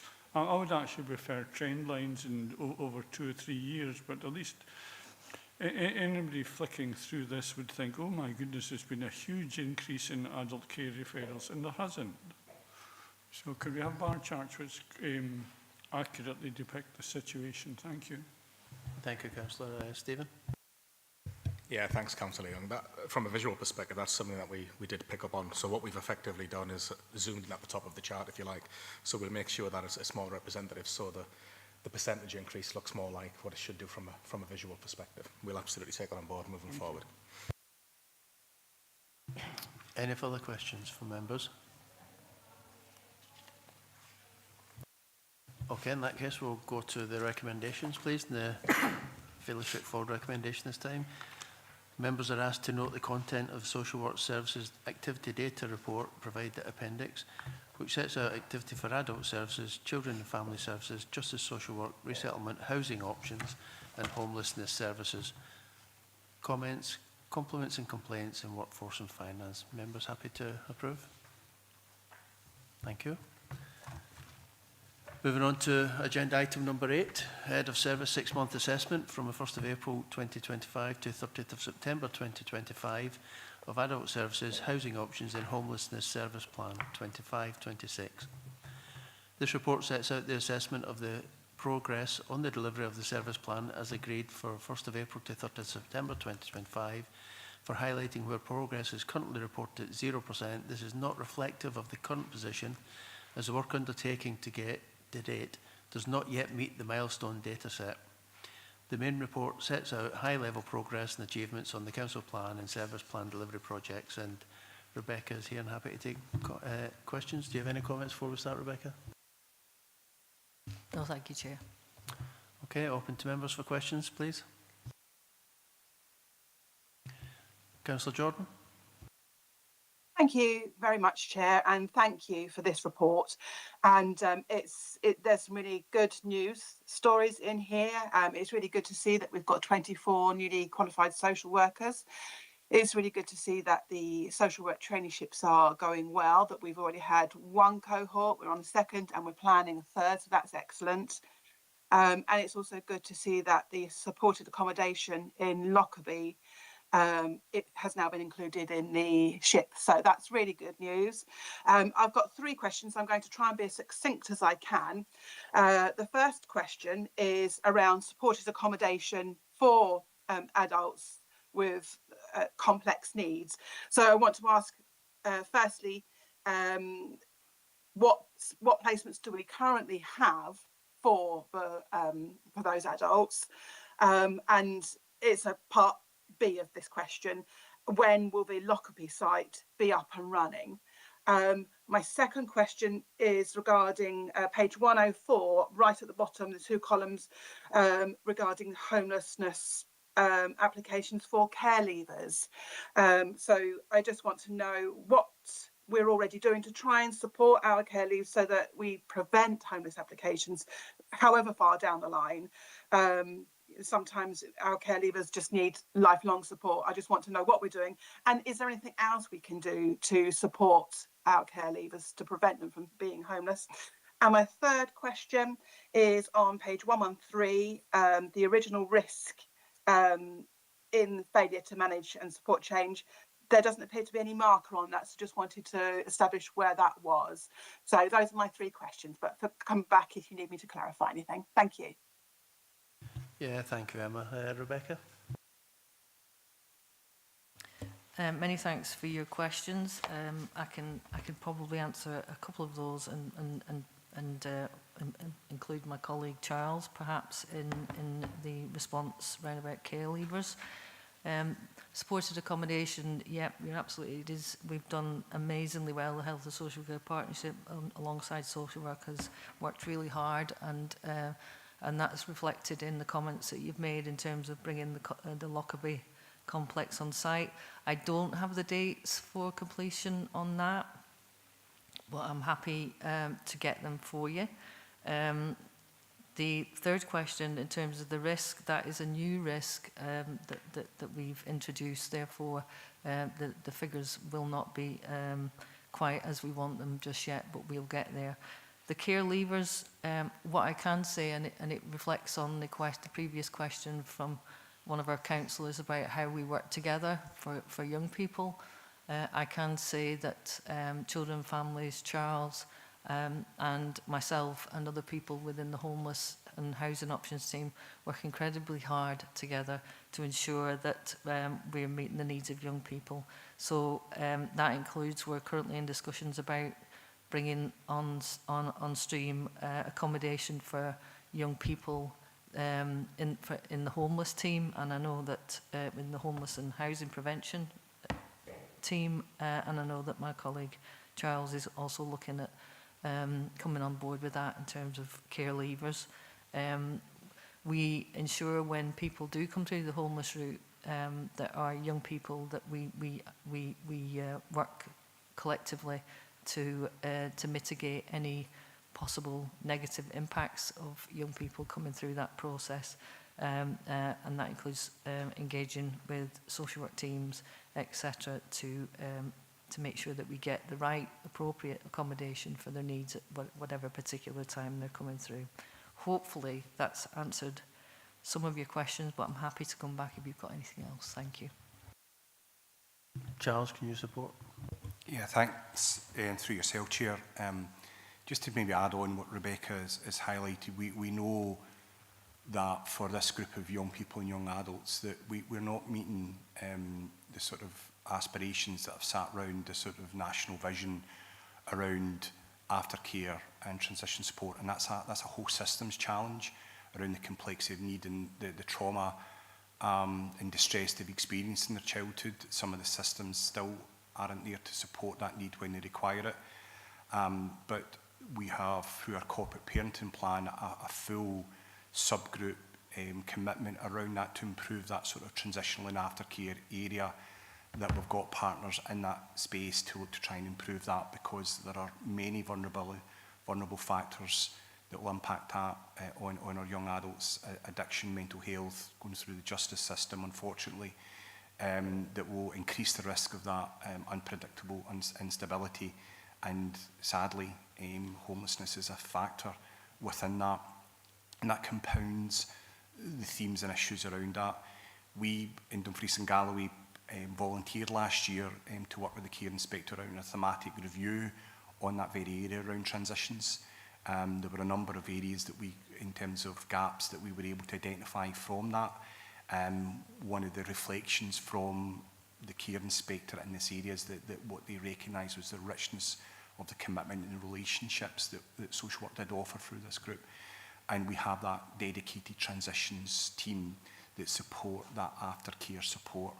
But we know that there is a theme around that. Some of the young people and young adults then choose not to participate within that, and that we have to respect that right. And when they do that, they're not necessarily within the reach, but they're within the reach of other services. So what we're trying to do is to make sure appropriately that that support is there, and there is a trauma-informed lens that's applied to understand that corporate parenting responsibility. not just necessarily through that sort of legal definition, but from a moral lens. And that's a huge cultural shift on services out with local authority. Thanks. Thanks, Charles. I've got Emma, I've got your hand up. Was that a legacy hand, or do you want to come back in? Thank you, Chair. Thank you. I just wanted to thank Rebecca and Charles for their responses, but I may have missed. Did you say how many places we currently have for those adults with complex needs? Thank you. Rebecca? Yeah, apologies. I don't have those figures to hand, but I can get them and will do so. Thank you. We'll get them circulated around the committee, yeah? Thank you. Councillor Drysdale. Thanks very much, Chair. Just a quick question for probably Rebecca. On page 95, 4.5.3, the implementation of the next phase of the Right Care, Right Place, I note that we'll get the completion will happen across all 4 hub areas by March 26. Rebecca, sorry, asking probably a bit of a daft question, but is that the 4 geographical areas, or are these 4 physical hubs? Could you just let me know? That's the first question. And also, when that is completed or before it's completed, will that come to us at committee? Thank you so much. Thanks, Chair. Rebecca? Thank you. I can confirm that it is geographical. And in terms of coming to committee, I would need to check with colleagues in the Health and Social Care Partnership on that one. Thank you. Stephen, would you like to add something? Yeah, Councillor Drysdale, the detailed report on that would go through the IJB initially, and we would report on significant milestones through the next iteration of this report, but the governance for that sits with the IJB, so they get the detailed report. You okay with that, Pauline? Yeah, that's absolutely great. Sorry, Andy, I was slightly distracted with a message there. It was just to, sorry, Stephen, can you just confirm that you said it would go to the IGB, but you would keep us, councillors on this committee informed, or all councillors through the communication process? That's Rod Edgar. Thank you. Yes, thank you. Okay, if there are no further questions, can we go to recommendations? Recommendation 2.1, that members are asked to review the summary of performance for the adult services, housing options and homelessness service plan for the period 1st of April 2025 to 30th September 2025, which includes council delivery plan, service plan delivery, change and improvement activities, success measures, service-specific council-wide, including health and safety and local government benchmarking framework and the management of risks within the services risk register at Appendix 1, and agree the proposed amendments to current social work services plan as set out in Appendix 3. Members satisfied? Happy to approve, thank you. Moving on to item 9 then, Head of Service 6-month assessment from the 1st of April 2025 to 30th September 2025 for Children and Families Justice and Resettlement Services Plan 2025-26. And this report sets out the assessment of the progress of the delivery of the service plan for the period 1st of April to 30th September 2025, for noting the duplication of information is set in relation to our workforce and their skills base that are growing, given that this is a council plan delivery project and service plan delivery project. Moving forward, we will make reference to the appropriate bullet point number. The main report sets out high-level progress and achievements of the council plan and service plan delivery projects, and Charles is here to take questions. Any questions from members?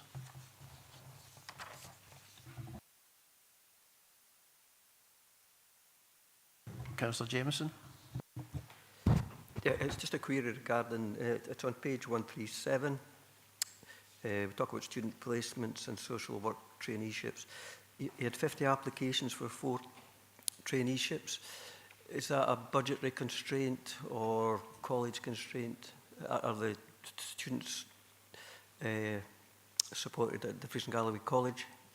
So, given you had 40 applicants and 40 traineeships, was the 4, was that a target number, or was it restricted to do with financial or the ability of the college to support them? Charles?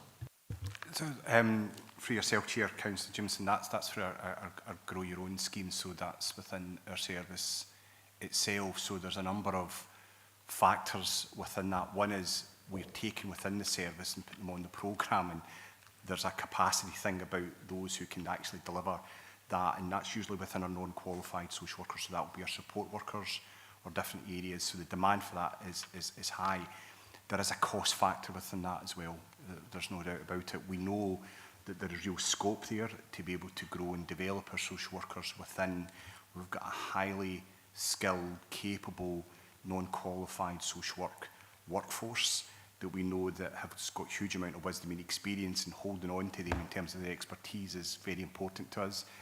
That's our most successful route and pathway. We do have additional discussions with Dumfries and Galloway College and UWS around some of these pathways to create that sort of social care infrastructure. Our aspiration from school to leave as a career journey, that they move on. That's our sort of third horizon planning. This comes into that sort of first horizon area for us that we recognise that can meet that requirement. We also have capacity within itself in terms of the number of practice educators that we have, that we can ensure that we've got the right level of oversight and professional support going through that route. So it's quite a kind of complex area, a number of factors that do impact in that decision.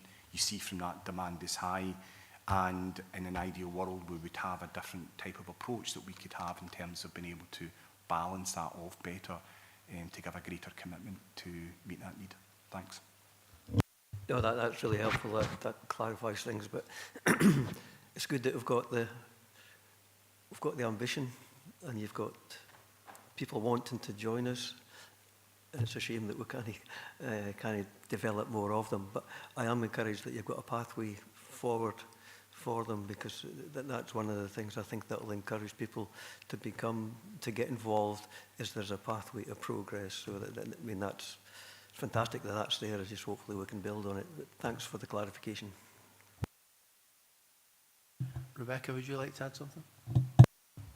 Yeah, it was just to support my colleague Charles and some of the points that he made round about our non-qualified staff, because they make up a significant number within our services, and I'm very proud of the skills that exist within that group of people. So it was just to say that one of the things that we're doing, and it is a start, I have to say, is that we're developing a mentoring scheme within the Housing and Homeless Options team. And that is purely for people to get experience within that leadership area, because we also are mindful of the succession planning that we need to do within Dumfries and Galloway in terms of our age demographics and work population. Thank you. Thank you, Rebecca. Got Councillor Jordan, then Councillor Dorward. Thank you very much, Chair. It was just a question around the direct payments. So I am aware that there is a savings template in the budget process, which isn't in these papers, but it's about cutting some of the direct payments. Just wanted to understand what that was about. And accessing the direct payments, what the process is for them, and how quick will someone hear if they've been successful? Is it efficient? Could it be more efficient? Thank you very much. Yeah, thank you, Councillor Jordan. Not sure if we got all of your question there, because you did drop out for a very brief second, but we'll see if we can respond, and if we've missed something, let us know, please. Thanks for yourself, Chair. Councillor Jordan, I'll try my best to cover it. There was a bit of a gap there in that question. So we were, through our Children with Disability team, we have a huge level of increase in demand requests that's come in for an area of complexity around children's needs and the use of self-directed support to meet that. So that is based on assessment of social worker. There's a resource allocation framework that is then used when the assessment is identifying unmet needs, and there's a clear requirement for that support. And that goes through an oversight scrutiny arrangements to make sure that the assessment and the quality of the assessment is best meeting the outcome indicators within There are a number of different options around self-directed support. Direct payments is one element of that. And we've demonstrated and highlighted over the period of time that has been achieved some incredible outcomes for children in a community setting with families. Again, we volunteered, we're part of a thematic review in 2024 through the Care Inspector to help put a lens on this in terms of the nature of the support, the areas of assessment and the complexities within that sort of wider GIRFEC world to make sure that we get that right. And there was lots of areas identified within that gave us reassurance in terms of our approach has the right balance between the sort of ethical area around meeting needs whilst making sure that we had the levels of scrutiny around achieving best value. In terms of the sort of option that's been put forward, this is a sort of projection that we have done around some of the underspend that's there within some of the identified budgets, indicated budgets that are within families that has not been spent in the calendar financial year, that we felt that we could look differently at our sort of resource allocation to make sure that that was taken within a sort of an underspend. So that was one of the sort of areas that we took forward and presented as a potential saving where members can consider, scrutinise and debate that. Thank you. Thank you, Charles. Emma, I see you've put your question in the chat. Are you happy with Charles' response? Thank you. Yeah, I was just wanting to understand how long the process takes to be granted and to make sure that it's as efficient as it can be to make sure that those that are applying for support are getting it as quickly as possible. Thank you. Charles? Yeah, in terms of timescales, I think probably for a number of families that there's a request that's either came through health services or through the school that probably feels quite a significant level of time in terms of the assessment period, and to go through that and to understand the recommendations that we made from that assessment and whether or not there's a recommendation for that to progress onto a sort of resource area of self-directed support, that would be I feel like a length of time and delay. What I would say is that we are experiencing such a significant increase in neurodiverse areas of need that has impacted on our resourcing capacity, so there will be a natural challenge in terms of timescales because it is a very small team that has got that level of expertise and confidence to be able to undertake such assessments. So what we're trying in that sort of partnership space is to better understand that sort of request for assistance that may come into that area around social work, to make sure that we're not setting unrealistic expectations of families that may not necessarily come into that area of complexity around social needs. That would be in our area, and that's what we've found, is that there's been a huge amount of additional demand that puts pressures on that. Thank you. Okay, thank you, Charles. Councillor Dorward. Thanks, Chair. Thanks for the report. Is to follow up on what my colleague Councillor Jameson said. He focused on social work traineeships. Just like to ask a couple of questions about student placements. I think it's great the work that's being done and delivering on the workforce plan. So a summer student placement programme was successfully delivered across services with 10 students, matched in the programme fully evaluated. What sort of student placements are they? Because it doesn't, I think it's pretty obvious what they are, but I just want to find out, to clarify what they are. Is it social work? Is it other areas of social work services? And it says that feedback will inform future iterations to enhance the experience and outcomes for students and services. So are you working with anybody on that? Is it just something that Dumfries and Galloway Council is doing? Is it something that's a national thing that we've adopted locally? And how do we follow that? How are we going to follow that up? You said students were placed in adult services, children and family services across the region, but what type of learning did they get, and what are the envisaged outcomes to that? Thank you. Charles? For yourself, Chair, me and Stephen are debating who's best placed to come back. So I'll start this one and Stephen may come in. So, you know, we're probably fortunate. Dumfries and Galloway social work historically is probably one of the most recognised grow your own schemes for obvious reasons. There's various levels of experiences our students will get. This group of cohort come with already pre-existing social work experience, so usually through the support of Avril's team and that sort of analysis, they will be linked in with practice placements that meet their learning needs through partnership, either through Open University or UWS or other partnerships we've got. Some of that will predominantly will be within a statutory setting within children, families and adults. In both myself and Stephen's humble experience, that's where the best learning's at. But there, as across the region, there are other third sector partnerships that they will have practice educators identified. They'll be qualified social workers. So we have variants of that in terms of discussions that we'll have.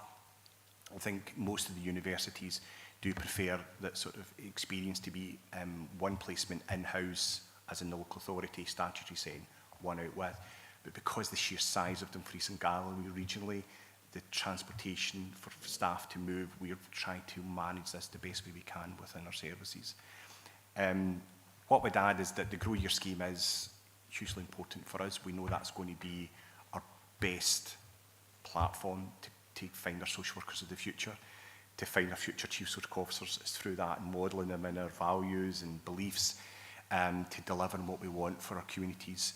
Out with that, the profile of social work is not a good national profile. If this is the greatest privilege of my life is to be a social worker. But when I entered the social work profession over 20 years ago to where I see it now, it's not got that attractive proposition in terms of the demands and challenges we experiences. And that's experiences our social workers just now are talking and sharing, is that level of impact. And I think there's hopefully with our new National Social Work Agency and the approach that we've got, we really want to change that narrative and change the experience of what that is, because it's the best experience I've had in my life, is to work in this area. And I'm very passionate, and Stephen's very passionate about it. But for us, we know there's, and Rebecca's talked about it, huge talented people we've got in our workforce that just don't have that qualification, and we want to give them that pathway that they see career-wise, that they will be the chief social officers of the future. Stephen, do you want to add anything? Just a tiny wee bit. Charles has said, oh, look, this is the best job in the world, right, being a social worker. It's also very tough, and we're really proud of our Grow Your Own scheme. But I'm just going to touch on the summer placements, and you asked whether that was something nationally or something that we just did for ourselves, and we're really proud that we've got an actual programme. We started this in the pandemic for two reasons. One, we needed more staff to make sure that children and families and adults were safe. And two, some of the students then weren't able to actually get a physical placement, and it was done almost virtually. And we knew that was going to be a cohort of newly qualified staff coming through that didn't have the same level of experience in that placement than myself, Rebecca and Charles in this room we're fortunate to have. So we developed a specific programme utilising some short-term funding, and we've committed to that since. And what some of the students, even though some of them might go and work elsewhere, we've actually gained some who would otherwise have went elsewhere. But what they told us was doing that work within social work teams in Dumfries and Galloway really increased their skills and their knowledge. So it wasn't necessarily part of their formal learning plan with the university, but they used those skills in their reflective accounts to evidence the qualification moving forward. So it's something that we will continue to commit to as a programme. I'm not aware of an actual programme elsewhere in Scotland such as this. It may well exist, but it tends to be ad hoc, where a student's been a placement within an area, they've got some cash over the summer months and they might keep them on. We've done that previously, but this is a specific programme, and Rebecca has supported this from its onset, and Avril's team have supported it as well, and it is something that we're proud of. So sorry for adding to what Charles was saying, but when we do have successes, it's good to shout about them. Linda? Thanks, Chair. Thanks, Stephen. Thanks, Charles. I hope you're sharing that with the new social work agency and at all the meetings you go to nationally, because I think sometimes you don't shout out loud enough about what we do. And I would do, I think every single social worker and individual employed in social work services across Dumfries and Galloway exhibits a pride in what they do. So I think, you know, I'm not speaking for them, but I think from my perspective, and I think the Labour Group's perspective, we really appreciate the work that's done. But this is really good, and I think, yeah, it should be shouted out across Scotland. But thanks for that. Cheers. Yeah, thank you for that, Linda. I'd just like to reiterate that, yeah, it's really is a good piece of work, and it is something that we should be putting out there, and I commend you for the work that you do and the way you bring people on. Thank you for that. If there's no further questions, though, we'll go to the recommendations. Members are asked to 2.1, review the summary of performance for Children, Families, Justice Resettlement Service Plan for the period 1st of April 25 to 30th of September, which includes Council Plan Delivery Service, Plan Delivery, Change and Improvement Activities, Success Measures, Service-specific Council-wide, including Health and Safety and Local Government Benchmarking Framework, and the Management of Risk within the Services Risk Register as Appendix 1, and agree the proposed amendments to the current Social Work Services Plan as set out in Appendix 3. Members approve that? Thank you. We now come to agenda item number 10, Dumfries and Galloway Public Protection Committee and Independent Chair's Annual Report for 24-25.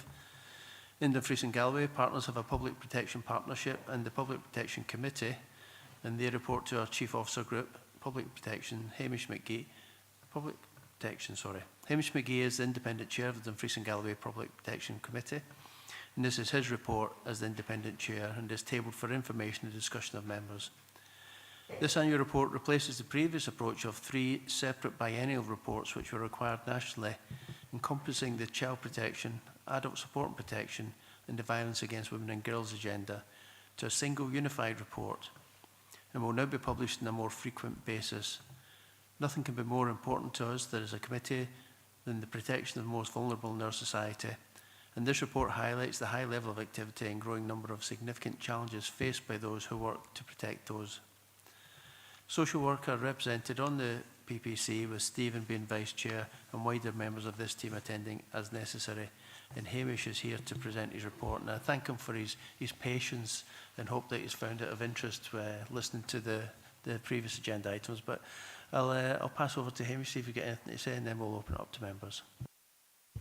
Thanks, Chair. Afternoon, members. I'll try not to repeat some of the things that you've already highlighted. I do want to highlight that this isn't a mandated report in terms of the annual report. There's only one part of it, and that's in relation to adult support and protection. I will be speaking with Scottish Government colleagues to try and get their support for this type of report moving forward. It very much mirrors our arrangements locally in terms of that public protection, and as I think you'll know, that is an area that has been taken forward nationally now. So we are very much in the driving seat to influence and shape what public protection arrangements look like within Scotland as we move forward.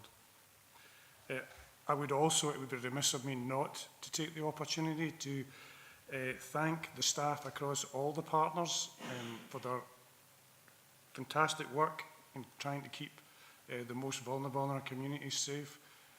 It's clear within the report about the great work that's being done.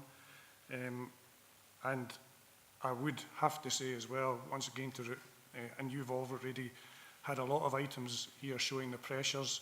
It's right across the partnership in terms of capacity, in terms of resourcing, in terms of the complexity of the cases that we're finding, and that is a challenge moving forward. But I have to commend everybody that's trying to work as hard as they can.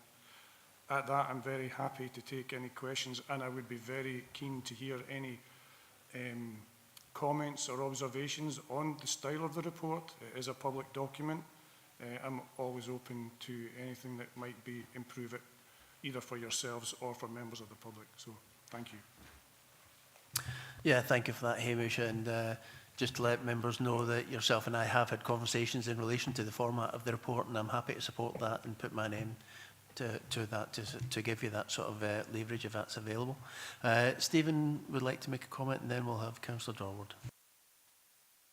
Thank you, Chair, and thank you, Hamish. I think it's just really important for me to set this up before elected members ask you questions, but your leadership as independent chair of our Public Protection Committee in partnership has been and continues to be exceptional, Hamish.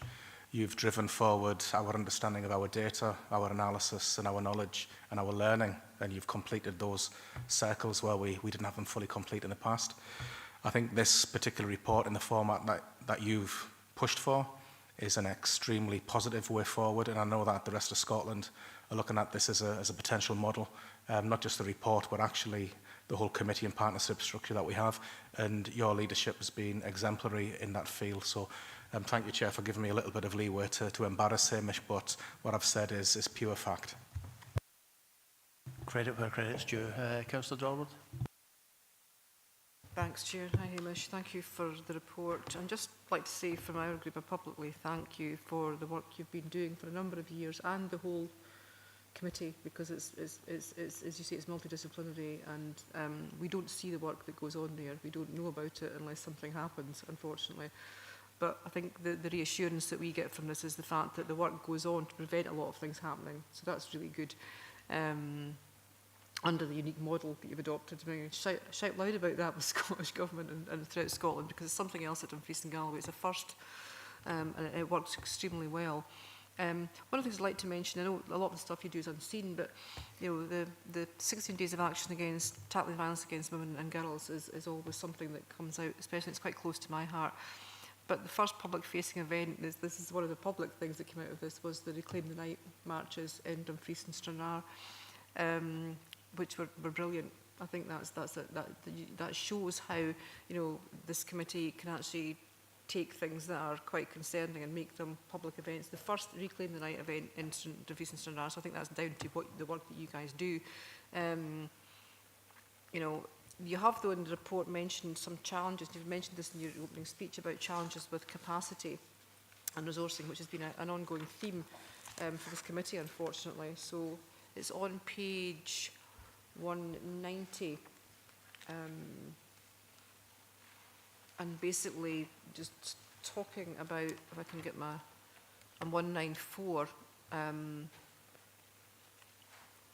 it's just timescales for referring to adult support and child protection planning meetings, and you're saying that these are can be challenged because of resourcing and capacity. And one of the statements that's made is that if one service fell down, collaborative working would suffer. That's quite powerful and quite a big warning. We're not close to that, are we? Or are we close to that? Or is it something that staff step up and go above and beyond to mitigate on a constant basis to make sure it doesn't happen? Thank you. Hamish. Thanks, Councillor. Yeah, I think I should say this is year 24-25, so obviously we're a bit further ahead.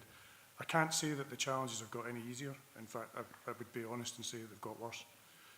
What I would say is a lot of the conversations that I've heard earlier today around about the Health Social Care Partnership and with Stephen and other partners as well within health, that those conversations are ongoing about how we might mitigate that, looking at things differently. Over the last 12, 18 months, a number of different options have been trialled. They've had limited success, but we've learned a lot from it. It is a really challenging arena, but the commitment of the staff is absolutely 100% there. And as you can see from it, the quality is there as well, because we are one of the other big areas of success for ourselves is self-assessment. We're better knowing ourselves more than someone coming in and inspecting us. And again, we're pushing that nationally as well, which again is another big bonus for ourselves. But we know it. It's just about trying to improve it over time.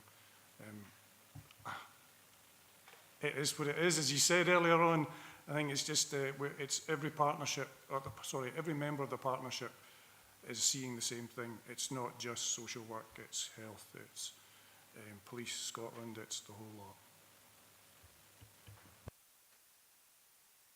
Yeah, thank you. Linda, do you want to come back? Thanks, Chair. Thanks, Hamish. I think what we depend on, and we can never take it for granted, is the dedication of our public sector employees, especially in emergency services and in our, you know, when we're looking after people, those who look after people, however you want to put that. And we depend a lot more on that now, and I think we should never take it for granted. And that is challenging for them, it's challenging for us. but we should always respect that and the fact that they very often, under extreme circumstances, do go the extra mile to get the job done. And you've said that, Hamish. But we need to also put something in there in terms of resourcing and capacity to help them too. Thank you. Thank you, Linda. If there's no further questions, I'd just like to say thank you, Hamish, for the report. Highlights a lot of very good work, but also highlights the challenges, which is very balanced and really focuses our attention as to what it is that we need to do in the forthcoming year. And as you say, it's a retrospective report, so thank you again. So I'll just move to the recommendations then. The members are asked to note the annual report at the appendix and associated public protection activity over the reporting period. 2.2, the continuation and extension of the previously tabled resource challenges on all services working to protect the most vulnerable and those at risk of serious and significant harm. And 2.3, the significant future challenges that services, staff and service users are increasingly facing. Members are acknowledged. Thank you. Okay, moving on to item number 11, which is a contract monitoring report of the third sector. In this report, presents the findings of contract monitoring of the third sector adult commission services for the period of 1st of April 24 to 31st of March 2025. Members are asked to note the findings and discuss the issues raised from recent contract monitoring and suggested actions.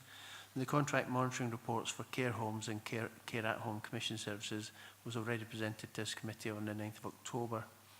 Subsequent to the papers being published, a change has been made to the legal implications section at the cover paper, section 6, based on guidance from legal services.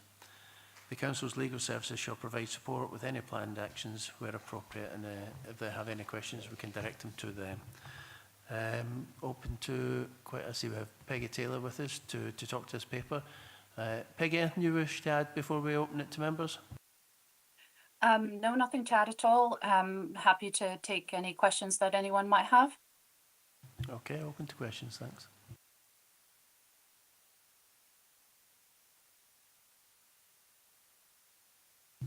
Councillor Dorward, thank you. Thank you, and thank you for the report. Draw your attention to page 209, issues raised in planned actions, which are summarising, I suppose, in terms of the third sector provision. But 73% of third sector commission services report capacity issues and vacancies in the service, and 66 expressed concerns about the sustainability of their service. The planned actions are interesting, but perhaps you could explain them to me in layman's terms. I don't really understand what they're going to be doing to mitigate against this massive challenge for the third sector in terms of capacity issues, vacancies and sustainability, which sounds quite concerning to me. Thank you. Okay, thank you. Yes, it is quite concerning. I think some of the key things in relation to these two issues raised have to do with the current sort of system that we're operating in. So in terms of the sustainability, these concerns that were expressed through contract monitoring have actually gone up significantly since the last reporting period. I think it was 26% in the last reporting period, which is understandable given the current situation, and is particularly in relation to the funding for third sector commission services, which is currently under review. So that is quite a considerable issue. So in terms of actions taken regarding that, I think some members will already be aware, and through the IJB involvement, that there is a paper going to the IJB, I think it's next week, to propose a new kind of approach to funding for third sector providers. So I think we need to wait the outcome of that and see what is approved by the IJB to take forward. But it is proposing a move towards a more alliance model, which is a different sort of structure altogether of funding instead of funding individual providers. So yes, the sustainability is an issue and causing great concern amongst our providers for sure. And in terms of the 73% reporting capacity issues and vacancies, this is really a reflection, to be honest, in terms of out-of-date contracts. A lot of these third sector providers are operating with some of them are several years old, some about 10 years old. And there was to be a contracts review to address this, but that was put on hold, you know, allowing for this new approach with the alliance model. So we've been operating with out-of-date contracts for some time, to be honest, and it's an issue that is needed to be addressed. So hopefully we'll get clarity next week, both for our provider partners and for the partnership in terms of how we can better utilize the money, getting better value for money, because without these out-of-date contracts, we're finding that, you know, some of these services, because we have to contract monitor against an existing contract, and because it's out of date, what we find is that some of them, you know, the service specifications don't reflect reality, and as such, you know, they're being held basically to account for something that has moved on significantly, particularly post-COVID. Thank you, Peggy. Councillor Dorward. Thank you very much for that comprehensive answer, and I look forward to the IGB meeting next Tuesday to look at alliance collaboration or collaborative commissioning in terms of that, because I hope it provides the answers, because what you're saying, effectively sitting with a 7 to 10 year out-of-date contract is not the best way to do business, is it? No. Thank you very much for that. Absolutely not. Mm-hmm. Thank you, Peggy. Any other questions? Nothing in the hand, nothing online. Okay, thank you, Peggy. That just leaves me to go on to the recommendation. Members are asked to 2.1, note the findings of recent contract monitoring of third sector commission services as summarised at section 4.1.6 and detailed in Appendix 2. And 2.2, discuss the issues raised from recent contract monitoring and approve suggested actions as detailed at 4.2. Members happy to approve? Okay, thank you. Moving on to item 12, which is the PPC minutes from 24th of June and 26th of August, which are simply for noting. Any comments by members? Okay, and item number 13 is any other business. I have no other business. I have not been informed of anything that urgently requires a decision. So that being the case, I thank you all for your attendance and participation, and I see you all again, and hope you all have a very happy Christmas and good New Year. Thank you, Chair. Thank you very much.